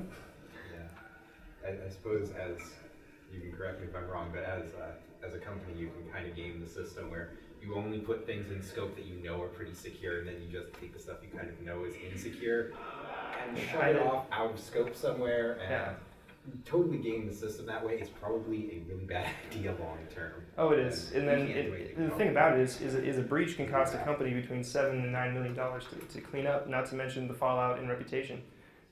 So paying for security testing and making sure these things are up to par is a lot cheaper than if something bad's going to happen. But a lot of people kind of play that gamble, maybe don't let you test the whole network.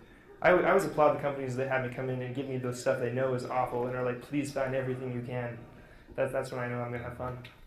Yeah. And those are probably the companies that are more secure in the long run. Exactly.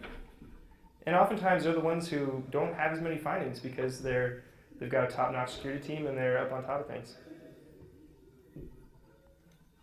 Do you find you have more issues with a smaller company or a larger company on security-wise as far as what you find? Right. It depends. Because a lot of times in a smaller company, people have to wear several hats. Yep. That happens all the time. They don't have the privilege of having a security officer. Yeah, that happens all the time. It's hit and miss, actually. Social engineering-wise, smaller companies are a lot better. Technically, it's hard. If they've got some employees who are pretty skilled in what they do, they can be fairly secure. But oftentimes, smaller companies have less to manage as well. So they might have 3 servers, and they've got 1 employee on that, and they keep good track of it because there's only 3. But I might come to a larger company where they've got an entire data center that's just loaded with boxes, and there's gonna be something they forgot about. Oftentimes, I'll find a Windows 2000 box out of the company and like, really, we have that? Like, where is that? And I'll give them the IP address, and I'm like, man, that was supposed to be shut off like a year and a half ago. So it's really hit and miss. If you want the statistics on that, the Verizon report has like a breakdown by company size. It does. What kind of approach might you recommend for a small business? Like what type of a security posture approach, or? Yeah. It depends on what the business is. Depends on how much private or confidential data you're trying to maintain and hold on to. I guess an example, maybe like a 15-employee credit union. I recommend to them if they're hosting their own IT, because oftentimes that's being outsourced in smaller companies, where they're actually not even responsible for the security posture. But I recommend to them, that they should try to do as much self-audit as possible. Maybe send one of your employees for some IT technical training, and then put them in charge of that area so they can kind of keep on top of it and manage it. It's usually not too expensive to send some off to like a system admin training, maybe like a couple $1,000, and then get a nice certification and kind of have a better handle in managing that kind of thing. Tests like what we provide for smaller companies, they're, like I said, are a little expensive for some small companies. I'd still recommend maybe trying one out to see where your stance is, and then adjusting appropriately from there. Evaluation first. Yeah. When I walked in, you mentioned something about having stuff hosted, and I think having stuff hosted. The security problems with having stuff hosted or offsite or. You mean like having outsourcing applications or things like that? I'm not sure what it was now. Yeah, I was going to ask you about What types of security problems do you find if somebody is hosting, is using like a company to host their servers or? Oftentimes the biggest problems that I can find with that are maybe inadequate encryption when it's on the wire. That tends to be one of the bigger problems. A lot of hosting companies now, though, they've got really good encryption standards between transmitting your data from your actual place of business to where you're storing it all. Mostly internally, though. So if I was to come into your office and just plug into a port on the wall, how much information am I going to be able to see if I just start dumping traffic? Is it encrypted? Is it not encrypted? For the hosted environments, like in a multi-tenant situation where you've got VMware as sort of the hypervisor. Yep. Are you able to hack like one client and then get to the hypervisor and get to other boxes? Yeah, you can do traversal. If they're on the same box, and you've got maybe 30 virtual websites or something running off of one box, and I'm testing this one web application. If I'm able to break in there enough, I can sometimes traverse across to other hosted applications on that same environment. Okay. And even if there's firewall separating There's some flaws. It depends on how well patched it all is. As long as everything's up to date, probably not going to be able to do it. But if it's not up to date, I know there were a few flaws. I've never actually been able to do it due to scoping regulations and stuff. Because usually if you hop across, you also have to hop IP. Or multi-tenant makes it tough. Multi-tenant stuff, yeah. Get all the companies. And I've actually never tested on a multi-tenant box. Because you'd have to get permission from every single tenant on that box before you could do a test for one company. So most of the companies I do, they own the whole box with multiple applications within that. Right. And sometimes you can, traverse from app to app. So you break in, or have you broken in, or find major security flaws with VMware? I mean, not with VMware itself, per se. Are you able to break in if you own the server? Are you able to, the Windows server? Are you able to break into the hypervisor? See, I've never actually got into the hypervisor myself. If I break the server, what's that? I actually did a little bit of research on this recently. There is at least one known vulnerability in an unpatched version of VMware, not the bare metal hypervisor, but the hosted one. So it's definitely possible, and there's almost certainly additional undiscovered exploits. But there are a few. It's definitely in the realm of possibility. Yes. Something that I've tested a lot of, no. It hasn't been focused on yet as another avenue.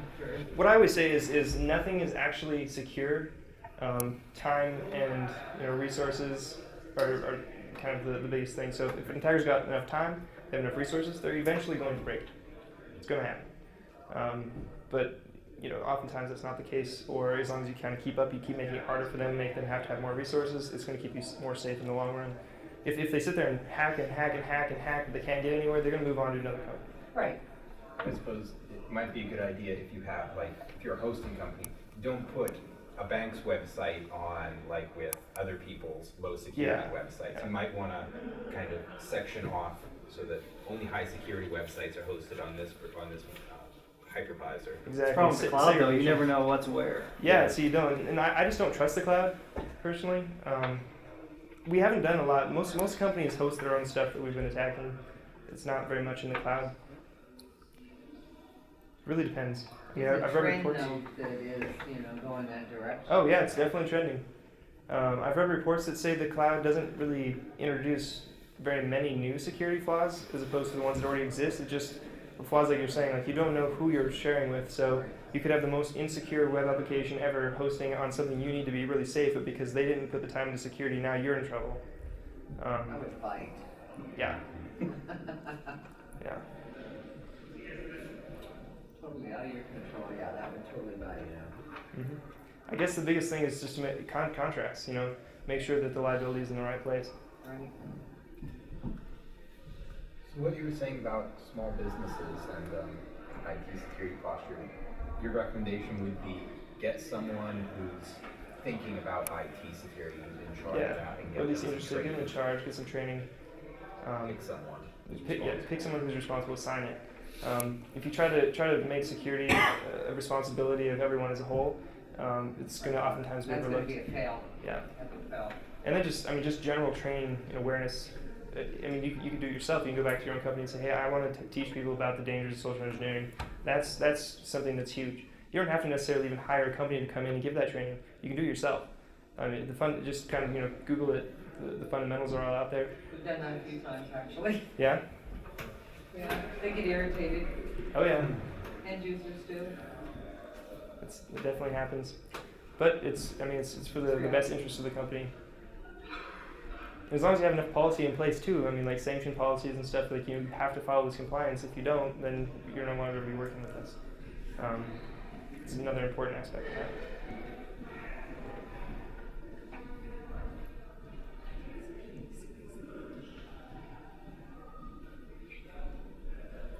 Any other questions? Cool. Well, I think we're actually over time. So if you guys have some other talks to get to, feel free. Thanks for listening. Thanks very much. Yep.